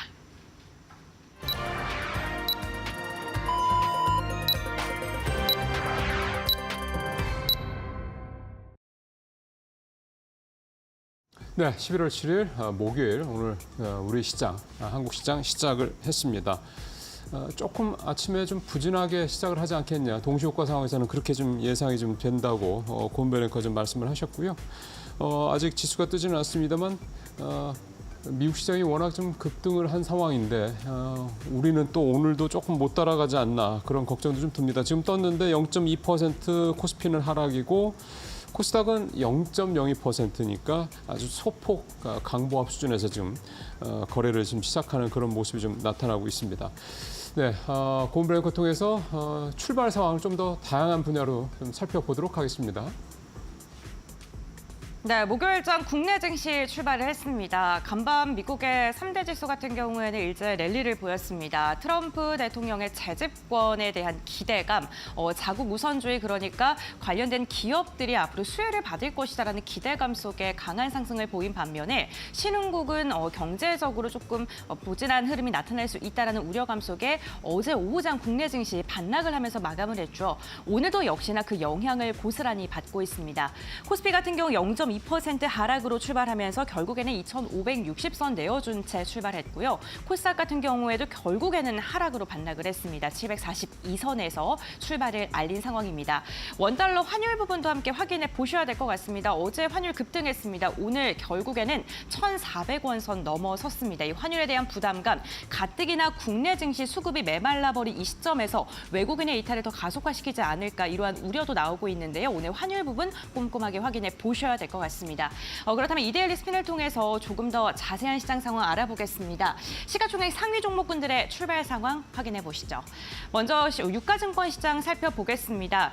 반도체 칩스법 폐지에 대한 우려감, 이로 인해서 반도체 관련 기업들 대부분의 흐름이 좋지 않았던 어제였습니다. 오늘 같은 경우에도 삼성전자 지금 보합권에서 반등 시도하고 있습니다만 0.1%가량 하락하면서 부진한 출발했고요. 반면 엔비디아와 함께 움직이는 SK 하이닉스 같은 경우에는 어제의 상승으로 마감했고 오늘도 역시나 상승으로 출발을 했습니다. 2차 전지 관련 기업들의 급락세가 눈에 띄었던 어제였습니다. 해리스 부통령이 대통령이 되게 된다면 2차 전지 관련 기업들 수혜가 기대됐었는데 어제 그 실망 매물이 강하게 출회가 됐었죠. 테슬라의 상승 두 자릿대 강세가 간밤에 나타났지만 LG 에너지 솔루션 같은 경우에는 0.7% 빠진 채 어쨌든 이 트럼프 재집권의 시장이 조금 더 힘을 주면서 해리스 부통령 수혜주로 거론됐었던 2차 전지주 오늘도 그다지 흐름은 좋지 않습니다. 바이오 관련 기업들 어제 괜찮았었습니다. 누가 대통령이 되든 바이오는 수혜를 받을 수 있다라는 긍정적인 분석이 나왔었는데요. 오늘은 삼성바이오로직스 셀트리온 이제 하락으로 출발을 했고요. 현대차, 기아 같은 경우에도 하락으로 출발했습니다. 인플레이션 감축법에 대한 우려감 역시나 완성차 기업들의 발목을 붙잡고 있습니다. 오늘 시총 상위권에서 좀 눈여겨봐야 될 섹터가 어제 이어서 오늘도 금융입니다. 트럼프 전 대통령이 재집권을 하게 됐을 때 가장 수혜를 받을 것으로 기대됐던 게 금융주였습니다. 시중금리가 올라가면서 금융주들이 수혜를 받을 것이다라는 분석이 많이 나왔었고요. 간밤 미증시에서 금융권 관련 기업들의 강세도 눈에 띄었었죠. KB금융이 1% 이상 상승하고 있고요. 신한지주도 1.2%가량, 하나금융지주도 상승으로 출발했습니다. 이와 함께 방산, 중공업 관련된 기업들의 흐름도 괜찮습니다. 하나 에어로스페이스가 3% 이상의 급등을 하고 있고요. HD현대중공업도 2.98%가량의 오름세로 출발을 알렸습니다. 그럼 계속해서 코스닥 시가총액 상위 종목군들 함께 확인해 보시죠. 네, 코스닥 같은 경우에 지금 5위권까지 대부분의 종목이 하락으로 출발을 했습니다. 시장의 분위기가 유가증권 시장보다는 좋진 않은데요. 그래도 어제 7에서 8%가량 급락했던 에코프로 그룹주들은 반발 매수세가 유입되고 있는 것으로 보이고요. 바이오주들이 한 걸음 쉬어갑니다. 특히나 2차 전지 기업들 가운데 엔캠이 5% 이상의 급락세가 나오고 있습니다.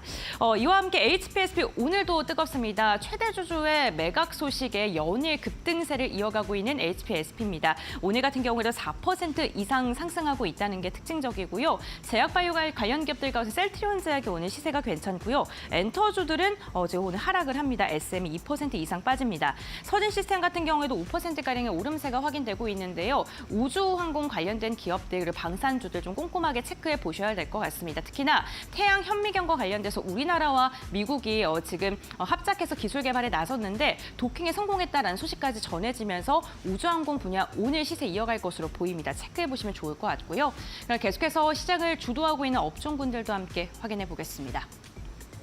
네, 오늘 시장에서 주목을 해볼 만한 업종, 강한 상승이 나오고 있는 업종, 방산입니다.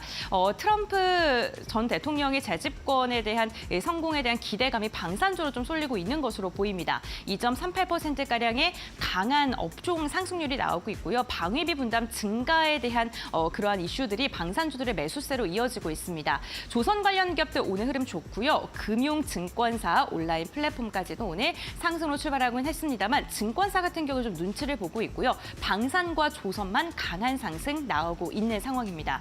오늘 시장 지수단에서 보게 된다면요. 그렇게 좋은 흐름은 나타나지 않고 있습니다만 종목과 섹터가 다소 압축되고 있는 듯한 느낌이 나오고 있습니다. 그렇다면 전문가들은 오늘 이러한 시장 속에 어떠한 점을 좀 집중적으로 보고 있을까요? 지금부터 알아보시죠. 예, 곰배랭크 수고하셨습니다. 지금 자막에 앞서 신학균 센터장도 잠깐 얘기 나왔던 조선업 얘기 관련된 내용이 잠깐 나오네요. 조선업 한국의 도움과 협력이 필요하다. 그렇죠. 이 존스법 때문에 미국의 조선업은 사실 망가졌죠. 이제 회복을 한다라는 게 쉽지 않기 때문에 제조업이라는 특성상 일단 우리와 손을 좀 잡겠다. 그러니까 방위비 분담할 때 이제 고압적인 자세와는 좀 사뭇 다른 본인들이 좀 아쉬운 부분에 대해서는 언제든지 좀 손을 잡겠다. 뭐 이런 전형적인 기업인의 비즈니스적인 어떤 그런 모습을 확인을 좀 해볼 수 있는 내용입니다. 자, 이제 계속해서 두 전문가분들 개장 초반 상황 어떻게 해석을 하고 계신지 말씀을 들어보겠습니다. 박 대표는 좀 어떻게 보고 계십니까? 네, 뭐 시장이 일단 지금 코스피 코스닥이 지금 이제 좀 주가가 좀 내려가고 있는 흐름들입니다. 뭐 내려가는 흐름은 지금 트럼프가 아무래도 지금 당선이 되면 미국 우선주의가 이제 집중되면서 뉴욕 증시는 좋겠지만 한국 증시라든가 이머징 마켓 같은 경우에는 좀 좋지 못할 것이다라는 얘기가 좀 계속 나와주고 있고 특히나 중국에 대한 이제 무역 관세가 좀 강화되는 흐름들을 좀 보여줄 것이다라는 얘기가 좀 나와주고 있죠. 뭐 그리고 트럼프도 중국 제품에 대해서는 60% 이상의 관세를 부과하겠다라고 얘기했기 때문에 뭐 이런 부분들에 있어서 어떻게 보면 우리나라 입장에서는 중국 쪽의 중간재를 많이 수출하고 있는 상황에서 이 중간재에 대한 수출 물량이 좀 줄어들 수 있고 그동안 좀 중국에서 내수 시장을 좀 살리기 위해서 부동산 시장이 좀 침체되는 부분들에 있어서 경기 둔화가 계속해서 보여주는 흐름들이었는데 아무튼 이런 부분들에 있어서 일단 뭐 트럼프의 정책들이 중국 시장이 이제 내년에 GDP가 상당히 좀 내려갈 것이다 라는 얘기가 좀 나와주고 있습니다. 그러다 보니까 뭐 관련해서 지금 이제 국내 증시에도 좀 영향을 좀 줄 수 있다라고 보고 있고요. 그러다 보니 지금 이제 코스피 코스닥이 전체적으로 아직까지는 뭐 어떤 퍼포먼스를 보여주기보다는 좀 더 하락 쪽에 조금 움직임을 좀 보여주고 있습니다. 아무튼 이런 투자적인 심리 상태는 당분간 유지될 것 같아요. 과거에도 뭐 트럼프가 뭐 1기 때 2016년이죠.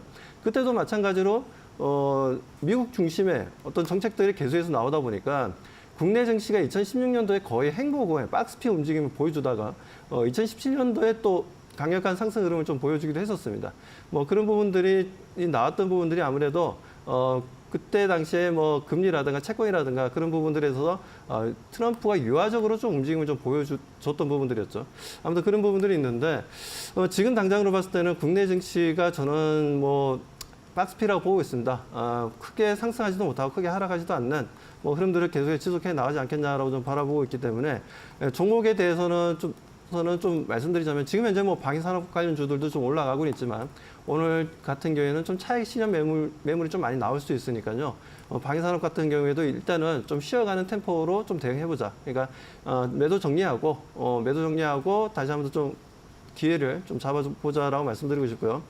자, 그리고 지금 조선주들이 좀 올라오고 있습니다. 최근에 조선주들이 좀 분위기가 좀 다운되었던 흐름들이 수주 물량이 계속해서 이어지고는 있지만은 중국 쪽에서 적극적으로 지금 현재 조선 쪽의 이제 캐파를 증설을 지금 계속 얘기가 나와주고 있습니다. 그러다 보니까 상대적으로 이제 국내 조선사들이 최근에 주춤했고 실제적으로 수주 물량 또한 조금 약간 주춤하는 흐름들을 좀 보여줬습니다. 뭐 그랬었는데 지금 오늘 같은 경우에는 현대중공업이라든가 현대미포라든가 좀 상승 흐름을 좀 보여주고 있는데 오히려 지금 미국 쪽에서는 어떻게 보면 조선 같은 경우에는 다시 일으키기에는 상당히 좀 어려운 상황입니다. 뭐 그러다 보니까 상대적으로 국내 조선사들이 상대적으로 좀 좋지 않겠냐라는 관점에서 최근에 미 해군의 MRO 사업도 따기도 했지 않습니까? 뭐 그렇기 때문에 조선 쪽은 그래도 긍정적인 신호가 계속해서 앞으로 나올 가능성이 좀 높다라고 좀 판단하고 있고요. 그리고 기아라든가 현대차 같은 경우에는 지금 주가 움직임이 조금 당분간 좀 좋지 못한 흐름들을 보여줄 수 있는 가운데 지금 이제 계속해서 자율주행에 대한 관심도 좀 높아지고 있고 뭐 그러다 보니까 현대오토웨버가 최근에 주가 조정이 좀 심했어요. 강하게 좀 내려오는 분위기였는데 오늘 같은 경우에 거의 5% 상승 흐름을 좀 보여주고 있습니다. 지금 이제 13만 4,800원을 좀 보여주고 있는데 현대오토웨버도 이제는 좀 좀 올라갈 만한 어느 정도 백그라운드가 좀 만들어진 거 아닌가. 그렇기 때문에 이제 뭐 저는 뭐 현대차나 기아를 대응하는 것보다 자동차 쪽을 공략한다면 현대오토웨버나 아니면 현대모비스, 현대글로비스 이 세 가지만 공략해야 된다고 저는 보고 있어요. 뭐 그렇게 생각하는 이유는 현대글로비스 같은 경우에도 지금 현재 해상 운임이 워낙 지금 현재 좋다 보니까 뭐 매출이라든가 실적이 너무나 좋게 나와주고 있고, 그리고 순환 출자 고리가 끊어진다면 현대글로비스가 지주사가 될 가능성이 좀 높다라는 부분들에 있어서 현대글로비스를 계속해서 우리가 관심 있게 바라봐야 되고, 현대모비스 같은 경우에도 지금 현재 뭐 최근에 뭐 GM과의 뭐 합작 얘기도 좀 나왔지만 그런 부분들이 이루어진다면 아무래도 현대모비스가 가장 큰 수혜주다라는 부분들이죠. 뭐 그런 관점에서 봤을 때는 현대차 그룹 안에서는 다시 한번 말씀드리지만 현대글로비스라든가 아니면 현대오토웨버라든가 아니면 현대오토웨버 네, 아무튼 이렇게 해서 지금 현재 계속해서 좀 바라봐야 된다라고 좀 말씀 좀 드리고 싶습니다. 자, 기아와 현대차에 대해서는 우리가 좀 한 발 물러서서 좀 대응하자라고 말씀 좀 드리고 싶고요.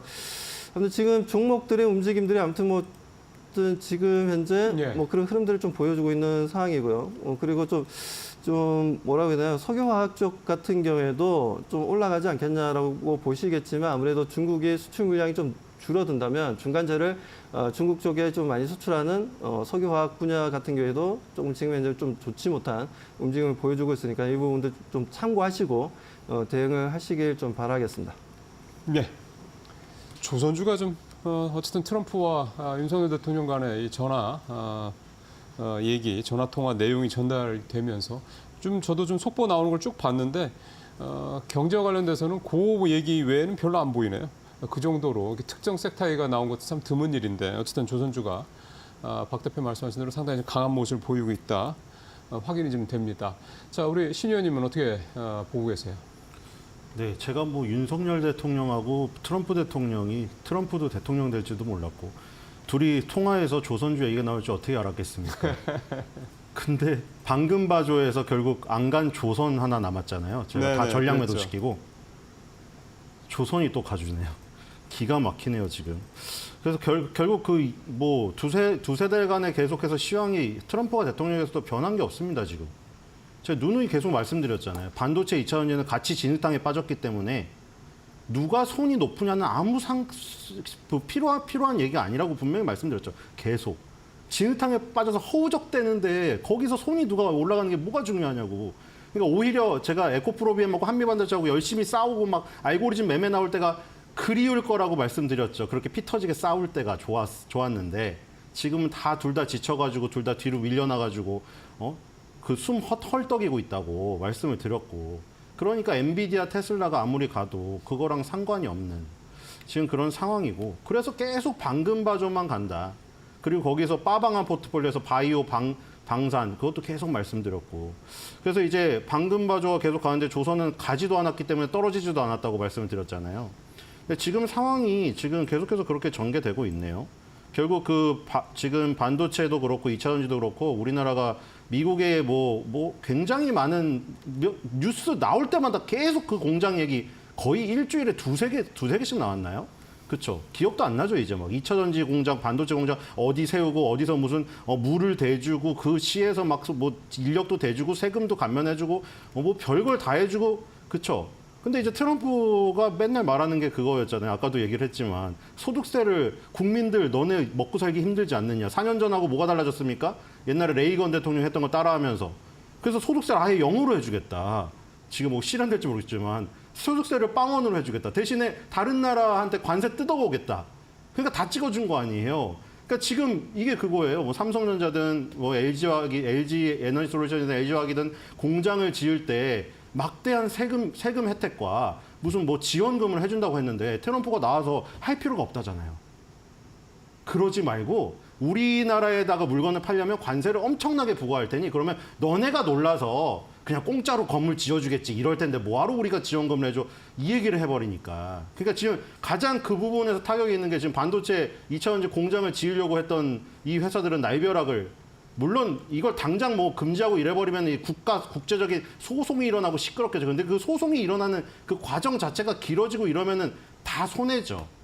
결국 그러니까 반도체 2차 전지가 지금 우리나라가 해자를 갖지 못한 이상 그러니까 엔비디아, 테슬라처럼 최종 세트를 갖지 못한 이상 이 알고리즘의 그 밑단에 있어버리면은 계속해서 이 악연의 소용돌이에 빠질 수밖에 없다.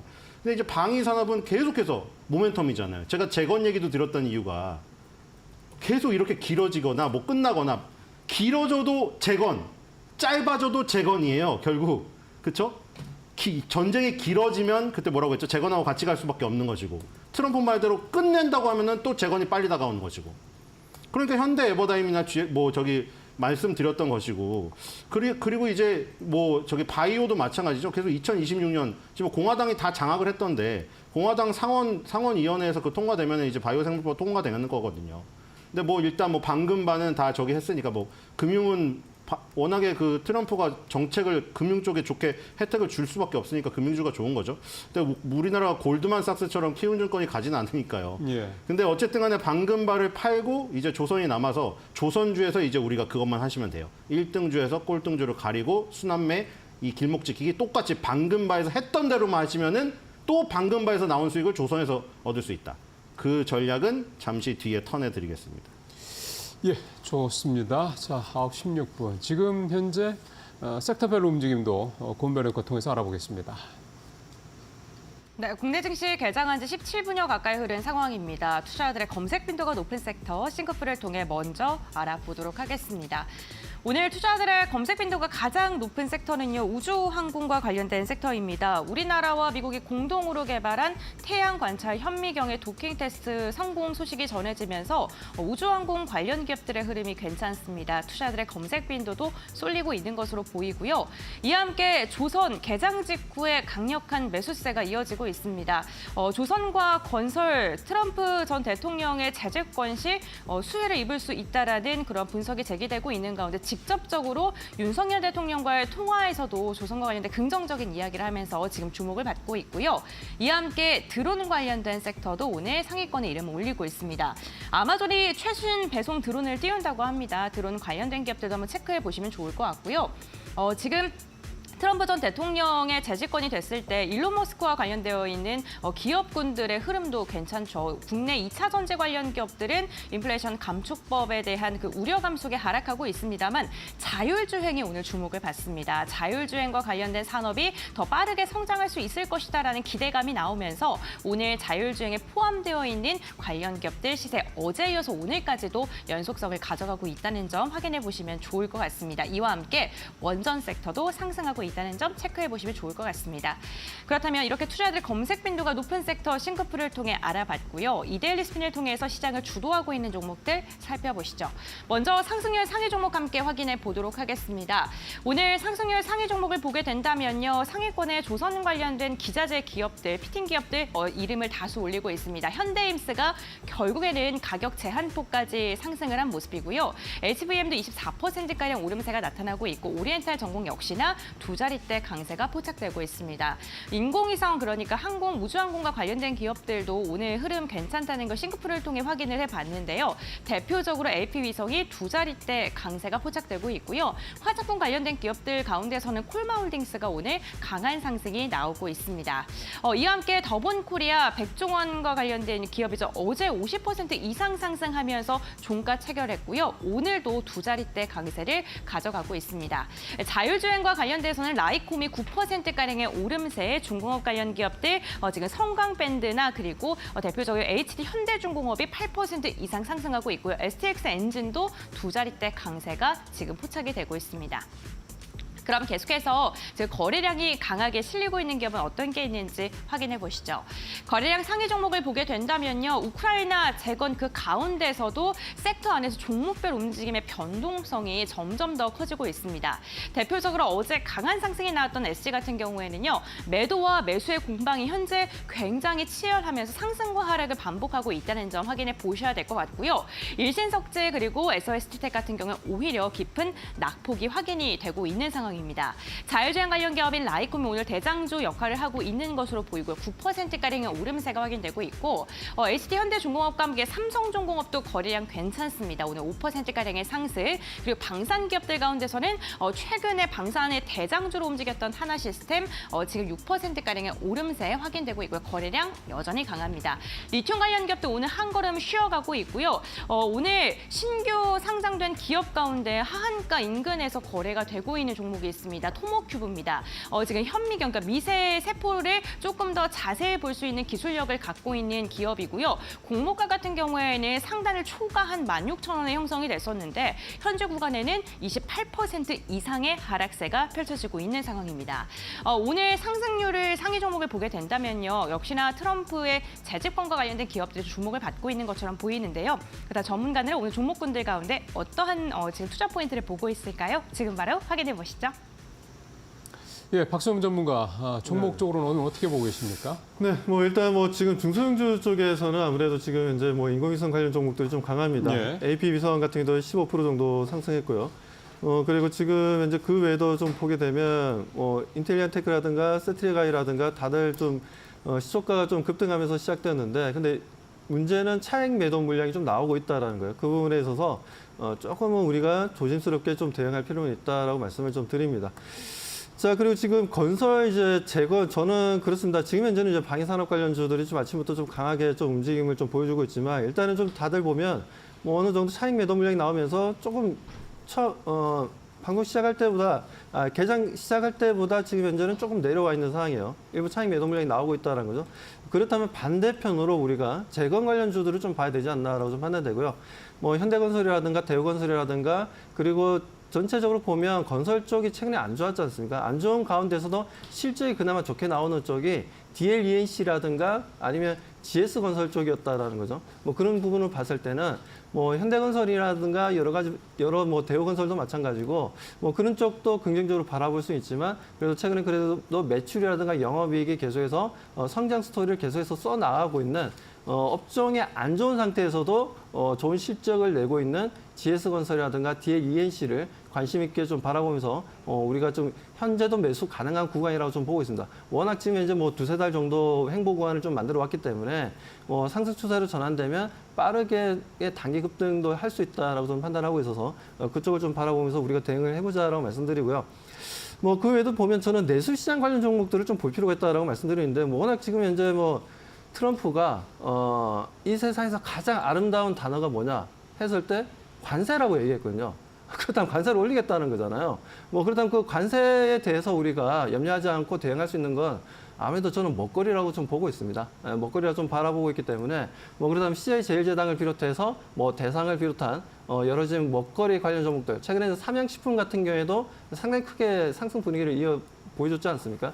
뭐 그렇기 때문에 그런 쪽 뭐 오뚜기를 비롯해서 전체적으로 먹거리 관련 종목들에 대해서는 저는 지금 현재도 좀 매수해도 되고, 그리고 내수시장 어차피 수출이 조금 둔화된다면은 그렇다면 내수시장 관련해서 정부에서도 좀 더 적극적인 어떤 뭐 정책이 나오지 않겠냐라고 좀 보고 있기 때문에, 그리고 금리도 좀 내려가는 분위기지 않습니까? 어차피 FOMC 같은 경우에도 내일 금리 인하 발표를 할 거고, 국내 금리도 계속해서 금리 인하할 가능성이 좀 높다 보니까 기준금리가 좀 내려가게 된다면 그 부분에서 내수시장 관련된 경기 부양책이 좀 나올 것으로 좀 기대하고 있어서 먹거리 관련 종목들도 우리가 계속 관심 가지면서 대응해보자라고 말씀드립니다.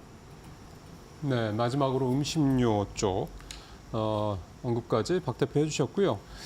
자, 우리 신 의원께서는 어떤 쪽 보고 계십니까? 네, 드디어 방금바조에서 조에 지금 드디어 왔습니다. 지금 여기서 지금 다른 거 생각하지 마세요. 그 전 거 다 잊으세요. 지금 오늘 지금 빨리 집중하셔야 돼요. 지금 자, 일단 저기 경험하셨죠. 지금 방금바에서도 경험했고 2차 전지에서 경험했고 많이 경험하셨잖아요. 일단 완성품 업체 먼저 찾으셔야 됩니다. 시가총액 큰 거. 일단 HD그룹이 가장 크죠. HD 한국조선해양이 4.74고요. 1등주를 가려야 돼요, 지금. HD 현대중공업이 10.16입니다. 그 다음에 HD 현대미포가 7.8입니다. 퍼센트지로 1등이 HD 현대중공업이에요. 2등이 HD 현대미포고요. 자, 알테오젠, 리가켄바이오, ABL바이오, 펩트론 할 때도 기억나시죠? 그리고 하나에어로스페이스, LIG넥스원, 현대로템, 그 다음에 저기 맨 뒤에 뭐였죠? 그거 할 때도 기억나시죠? 그 가려야 돼요. 지금. 일단 그러니까 HD 그룹 중에서 한국조선해양이나 현대미포는 꼭 들고 가셔야 됩니다. 반드시. 지금 조선주 원래 갖고 있었으니까 갖고 있었던 물량에다가 방금 바에서 실현한 것 중에 거기서 이익 실현한 걸 여기다가 집중하시면 돼요. 지금. 집중하셔야 돼요. 지금. 여기다가. 그래서 현대미포 아니면 한국조선해양은 반드시 가져가야 된다. 그리고 만약에 정말 LNG선 수주가 떨어지면은 여기서 수주를 받아다가 이제 도크를 확보하고 거기서 밑단에 하청업체는 협력업체에다가 또 수주를 넣어야 되잖아요. 가장 먼저 수주를 넣는 게 뭡니까? 1번이 피팅입니다. 피팅 중에서도 용접용 피팅이에요. 그 순서대로 가요. 그래서 지금 움직이는 게 태광이랑 성광밴드가 가죠. 근데 미국 비중이 더 높은 성광밴드가 7%, 중동 비중이 높은 태광이 8% 비슷비슷해요. 태광, 성광밴드 둘 중에 하나는 무조건 가져가야 됩니다. 기자재 중에. 그 다음에 이제 뒤로 가면 하이로코리아랑 BMT가 나오죠. 근데 하이로코리아랑 BMT는 개장용 피팅이에요. 용접용 피팅 커다란 게 먼저 들어가고 나서 맨 마지막에 밸브나 계기판이 들어가기 때문에 그건 나중에 발주가 들어갑니다. 순서가 그 순서대로예요. 다 얘기 계속 드렸잖아요. 먹는 순서대로 에피타이저부터 메인부터 디저트까지 똑같이 그 순서대로 간다고. 그리고 산업의 이 집중도. 그러니까 BMT 같은 경우에는 반도체나 이쪽이 많이 빠져있기 때문에 조선 비중이 퍼트려져 있어요. 그러니까 BMT는 맨 꼴찌죠. 그러니까 여기 BMT를 많이 가져가시면 안 되는 거죠. 태광이나 성광밴드 둘 중에 하나는 무조건 비중 실어서 가져가셔야 되고, 그 다음에 LNG가 들어있는 탱커를 만들거나 아니면 배의 그 선원들이 묶는 선실을 만드는 업체들. 세진중공업 같은 거. 그 뒤에 후반부로 보시면 될 것 같고요. 그 다음에 지금 또 중요한 거 있죠. 심장을 만드는 엔진입니다. 한화 엔진이라던가 에스텍스 엔진, HD 현대마린 엔진 지금 같이 가고 있죠. 거기에서 방산이랑 조선이 같이 겹친 거는 더 강할 수도 있어요. 한화 엔진 같은 거죠. 한화 엔진은 한화에어로스페이스의 엔진, 하나오션의 엔진, 방산 조선이 같이 겹쳐 있어요 지금. 근데 방산 조선이 같이 강하잖아요. 물론 하나에어로스페이스랑 이런 방산의 대표주들은 저는 전략매도 의견을 드렸지만 계속 갖고 있으셨던 분들 같은 경우에 고민이 되시면은 한화 엔진으로 옮겨 타는 전략이 오를 수가 있는 것이죠.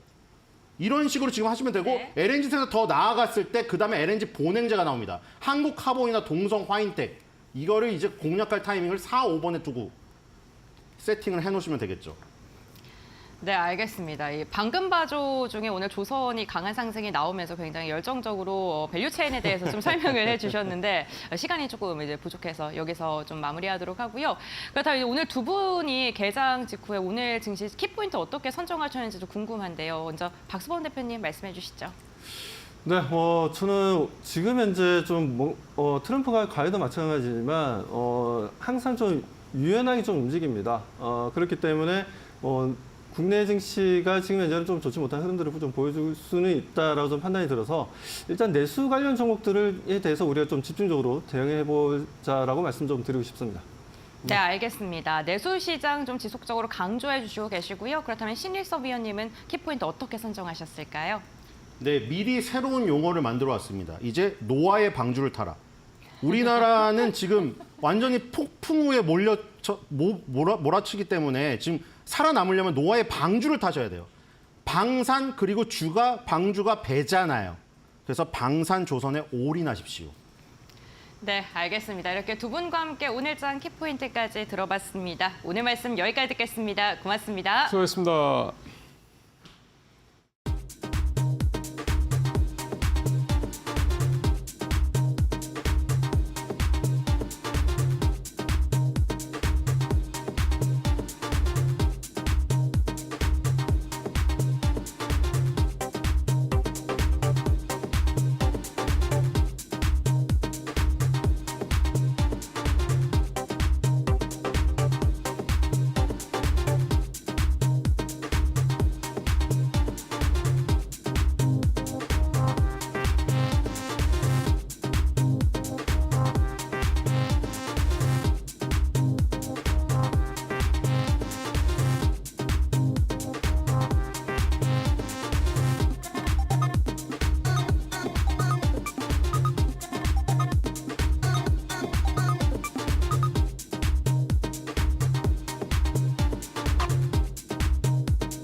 자, 마지막 코너 가죠. 오늘장 한 말 좀 뭐.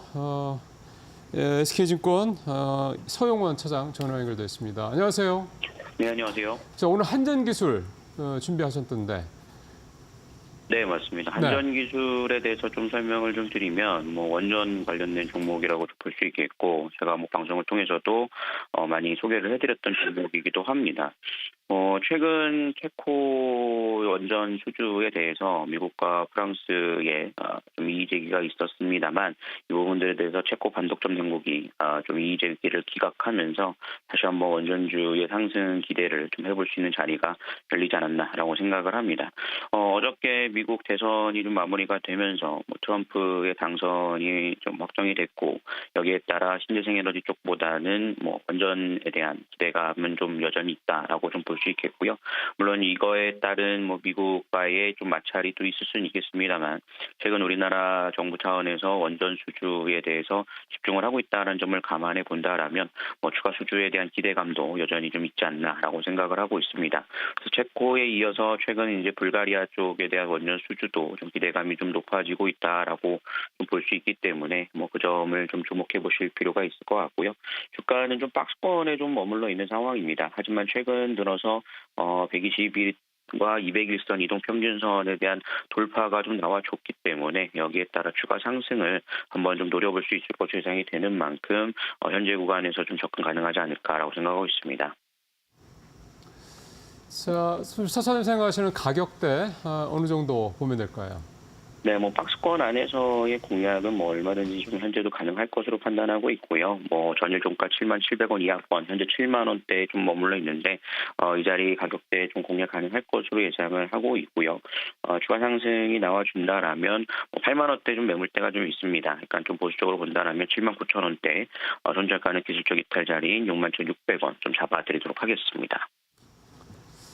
자, 차장님 말씀 잘 들었습니다. 네, 감사합니다. 한전기술 오늘 선발 종목으로 얘기 나왔습니다. 자, 오늘 이제 마켓나우 1부 마무리하고요. 잠시 후에 이지혜 앵커의 이코노미 톡으로 이어지겠습니다.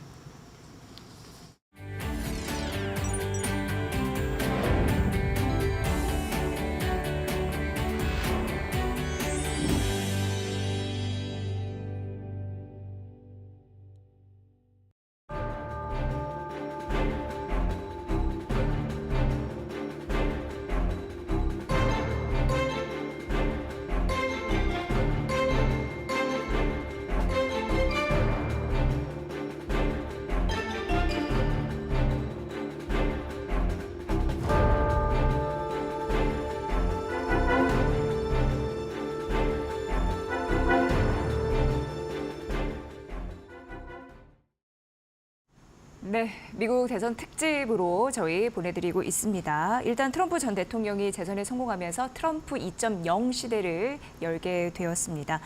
트럼프 당선자는 미국의 황금기를 열 것이다라고 자신 있게 말을 하고 있는 상황인데요. 한국 경제에는 메가톤급 영향이 오지 않을까, 이런 또 여러 가지 희비가 교차하는 지점이 있습니다. 그래서 오늘 이걸 좀 풀어볼 거고요. 이윤수 서강대 교수와 함께 말씀 나눠보도록 하겠습니다. 교수님 어서 오십시오. 예, 안녕하십니까. 네, 반갑습니다. 오늘 잘 부탁드리고요. 오늘 잠시 이제 시장을 보니까 환율이 1,400원대를 돌파해서 1,403원까지 올라갔고, 외국인이 장 초반에는 매수였는데 다시금 그러다 보니까 매도하는 흐름들을 보여주면서 좀 경계감을 잇는 듯합니다. 그리고 미 국채 10년물 같은 경우에도 4.4%를 상회했더라고요. 이런 흐름으로 오전장은 가고 있습니다. 예. 이제 미국 보호주의가 또 강화되는 그런 일련의 흐름에서 좀 어려움이 좀 반영되는 게 아닌가, 이런 생각이 듭니다. 어떻게 보세요? 예. 말씀하신 대로 사실은 이게 어느 정도 예상은 했음에도 불구하고 예. 트럼프라는 사람이 워낙 예측 불가능하기 힘든 사람이기 때문에 그 트럼프의 피가 프리딕터블, 그러니까 예측하지 못한다라는 얘기를 했었던 적이 있거든요.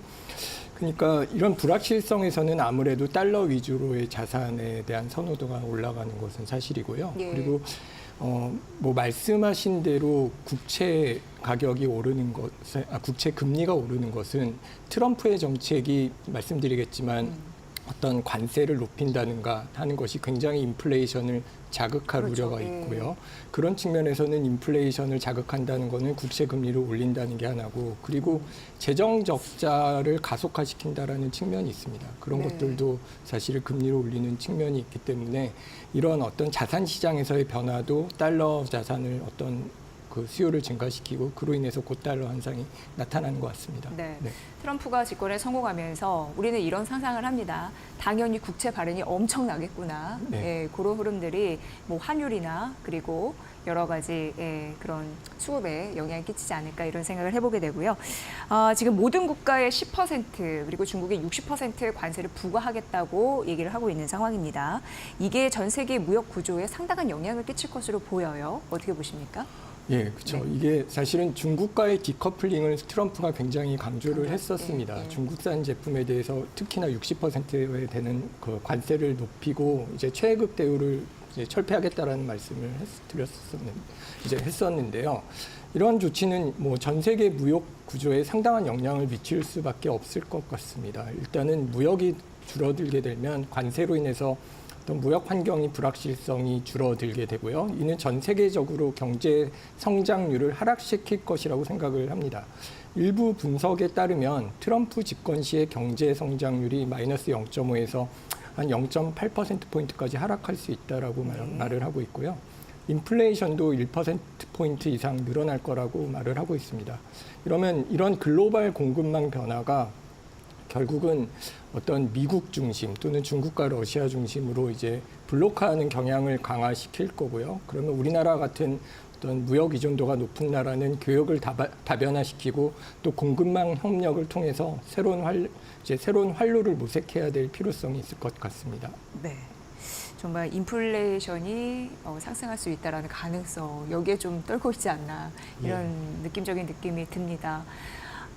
사실 우리나라 경제는 수출로 먹고 사는 그런 나라잖아요. 굉장히 수출 비용이 뭐 절대적이라고 할 수 있는데 그렇다 보니까 이런 보호주의 정책 무역에 따라서 정말 대비를 잘 해야 되는 순간이 이제는 현실로 다가왔다고 봅니다. 그런 생각 많이 하실 것 같습니다, 교수님도 한편으로. 예. 예.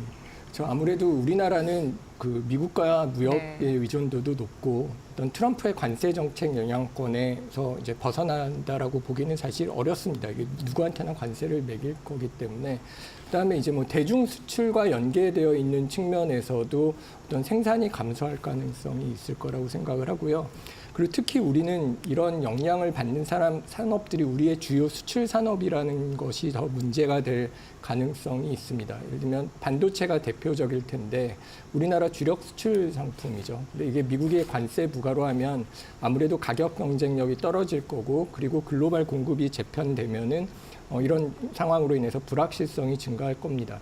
자동차는 특히나 미국 내에서도 생산을 많이 하고 있기 때문에 우리나라가 현재는 뭐 전기차 같은 거는 미국에서 완성차를 만들긴 하겠지만 네. 완성차 수출 비중이 높기 때문에 어떤 특히 그 트럼프가 대선 동안에 굉장히 강조했던 산업이기 때문에 자동차는 직접적인 타격을 받을 수밖에 없을 것 같고요. 뭐 철강이나 석유화학 같은 경우도 뭐 전 세계적으로 수요가 위축되기 때문에 어려움을 겪게 되고 이러면은 뭐 대기업뿐만이 아니라 어떤 영향을 받게 되는 중소기업들도 굉장히 힘들어지는 상황이 오지 않을까라는 우려가 되고 있습니다. 사실 이제 중소기업이 더 큰 타격을 입지 않을까 이런 안타까운 그런 마음이 듭니다. 예. 또 다른 섹터가 있을까요? 영향을 받을? 뭐 일단은 저희가 주력으로 수출하고 있는 섹터들은 영향을 받을 거고요. 그러면서도 좀 혜택을 볼 수 있는 섹터들도 아까 방송에서 조선 나오던데 네. 사실 어떤 친환경 뭐 에너지나 이런 쪽으로 가던 흐름에 대해서 그 기존의 석유 뭐 이런 비용을 낮추는 석유. 측면에서 예. 트럼프가 굉장히 강조를 한 측면이 있습니다. 그러면 LNG나 LPG에 대한 수요가 미국 내에서 증가를 할 경우 그런 것들을 어떤 수출하는 데 사용될 어떤 그 선박을 우리나라가 제조하는 분야에서는 좀 혜택을 볼 가능성이 있고요. 그리고 이게 그 선박 운송에 있어서도 좀 더 친환경적인 선박들이 있다라고 합니다. 그런 것들이 우리나라가 좀 강세를 보이고 있는 그 산업이기 때문에 네. 그런 산업은 또 혜택을 받지 않을까라는 희망을 좀 가져봅니다. 네. 방송은 그 막연한 리스크를 조장할 수 없기 때문에 데이터를 기반으로 말씀을 드려야 되잖아요. 그래서 네. 좀 찾아보니까 그 대외경제정책연구원이라는 곳이 있습니다. 여기에서 보고서를 냈는데 여기에서 분석한 결과 한국의 총 수출액이 약 63조 정도 감소할 수 있을 것이다. 이렇게 분석을 냈거든요. 이게 이제 현실화 될 거라고 보십니까? 교수님의 판단은 어떠신지요? 예, 뭐 워낙 그 권위가 있는 기관이고 네. 제가 알고 있는 되게 유명한 전문가들이 거의 총동원돼서 만든 그래요? 보고서니까 예, 일단 예. 어느 정도 신뢰를 해야 된다라고 생각을 하는데 한 가지 다행인 거는 말씀하신 그 수출액의 448억 달러가 그 보고서에서 예측한 이제 최악의 숫자니까 그거보다 높지는 않을 거라는 예, 생각을 예. 좀 해볼 수는 있을 것 같고요. 근데 우리의 경제 상황이랑 어떤 수출 구조를 고려하면은 이게 비현실적이라고 보기 어렵다라는 좀 아쉬움이 좀 있습니다. 예를 들면 우리가 수출 의존도가 높다라는 건 잘 알고 있죠. GDP 대비 수출입 비율이 97%니까 GDP만큼 수출한다는 얘기고요. 그러면 보호무역 정책에 대해서 상당하게 영향을 받을 겁니다. 그리고 말씀드린 대로 우리가 수출하는 주요 품목들, 반도체, 자동차, 조선, 이런 철강 이런 것들이 관세 부과의 직접적인 대상이 될 수 있기 때문에 이런 영향을 받을 거고요. 특히 불확실성이 증가하면 그 미중 무역 갈등에서 봤듯이 어떤 지정학적 불안정성 등으로 통해서 글로벌 경제가 불확실성에 빠질 경우에는 이러한 요인들이 우리나라뿐만 아니라 전 세계 교역을 감소시키고 그러면 우리나라의 수출 감소가 더 커질 겁니다. 그래서 그 말씀하신 숫자가 관세가 늘어나기 때문에 직접적으로 수출이 줄어드는 것은 한 150억에서 304억 달러 정도를 보고 있고요. 그럼 나머지 150억 달러는 사실 이렇게 우리나라가 다른 나라를 통해서 수출하는 것들이 그 나라 수출이 줄면 줄어드는 간접 그렇죠. 효과입니다. 예. 그래서 이런 간접 효과까지 포함하고 있기 때문에 생각보다 타격이 클 수 있다는 점에 주의를 해야 될 것 같습니다. 네. 그러니까 최악은 아니지만 그래도 어느 정도 신경을 써야 할 리스크다 이렇게 말씀해 주셨고 세계 경제에서 자력이 될 수 있는 게 이제 반도체입니다. 그래서 반도체 굉장히 신경을 쓰고 있는데 트럼프 당선자는 이런 얘기를 하죠. 바이든 정부의 반도체 지원법이라고 해서 치스법 이걸 이제 폐기하겠다 이렇게 이제 나오는 상황인데 이게 한국 반도체 산업에는 직접적인 타격을 받을 건지 아니면 조금 그 경계감이 좀 위축될 것인지 이 논란에 있는 것 같습니다. 지금 다. 예. 일단은 그 칩스법 폐기 이런 게 물론 뭐 의회를 거쳐야 되기 때문에 뭐 시간이 걸리거나 어떤 효과가 바로 나타나지는 않을 수 있을지는 모르겠습니다만 그 미국 내 투자 계획에 차질이 생길 거는 좀 분명할 것 같습니다. 그러니까 당장 삼성전자와 SK하이닉스 같은 경우 보조금을 만약에 철회할 경우에 그 총 9조 5천억 원 규모라고 그러더라고요. 예.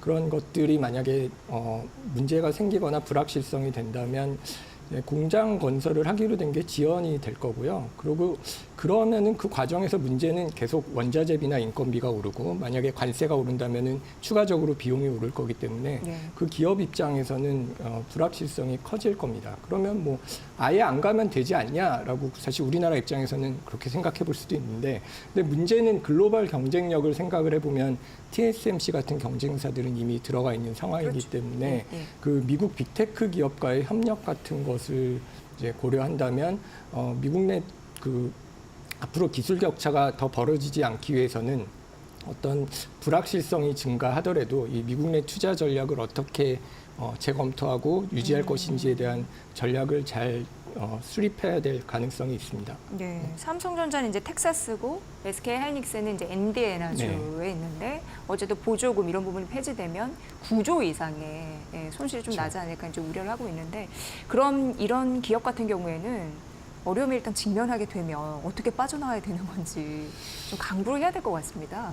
일단은 뭐 투자 규모를 뭐 축소한다거나 단계적으로 진행하는 방법을 고려할 수도 있겠지만은 근데 이게 그 미국에서 그 어떤 공장을 설립하고 그 진행을 해야 된다는 게 사실은 트럼프뿐만이 아니라 그 민주당 정부에서도 나타났던 어떤 첨단 산업을 중국으로 가지 하지 않고 미국 내에서 하려는 미국의 전략과 좀 일치되는 부분이 있고 안보라고 생각을 하잖아요. 그렇죠. 네, 경제 안보라고 생각을 예, 하죠. 예. 그런 측면에서는 이거를 어느 정도 진행을 해야 되는 거는 그 기업의 입장에서는 중요한 이슈가 될 것 같고요. 다만 그 미국 정부와의 협상을 통해서 어떤 인센티브나 뭐 세제 혜택 같은 것을 더 요구할 수 있을 가능성은 있다고 생각을 합니다. 뭐 사후적으로 뭐 지금 법인세 같은 것을 낮추는 것에서 혜택을 받고 그리고 트럼프가 미국을 다시 위대하게 만든다라는 것은 제조업 기반을 구축하고 미국 내 일자리를 만들겠다는 거기 때문에 이게 미국 내 일자리를 만들고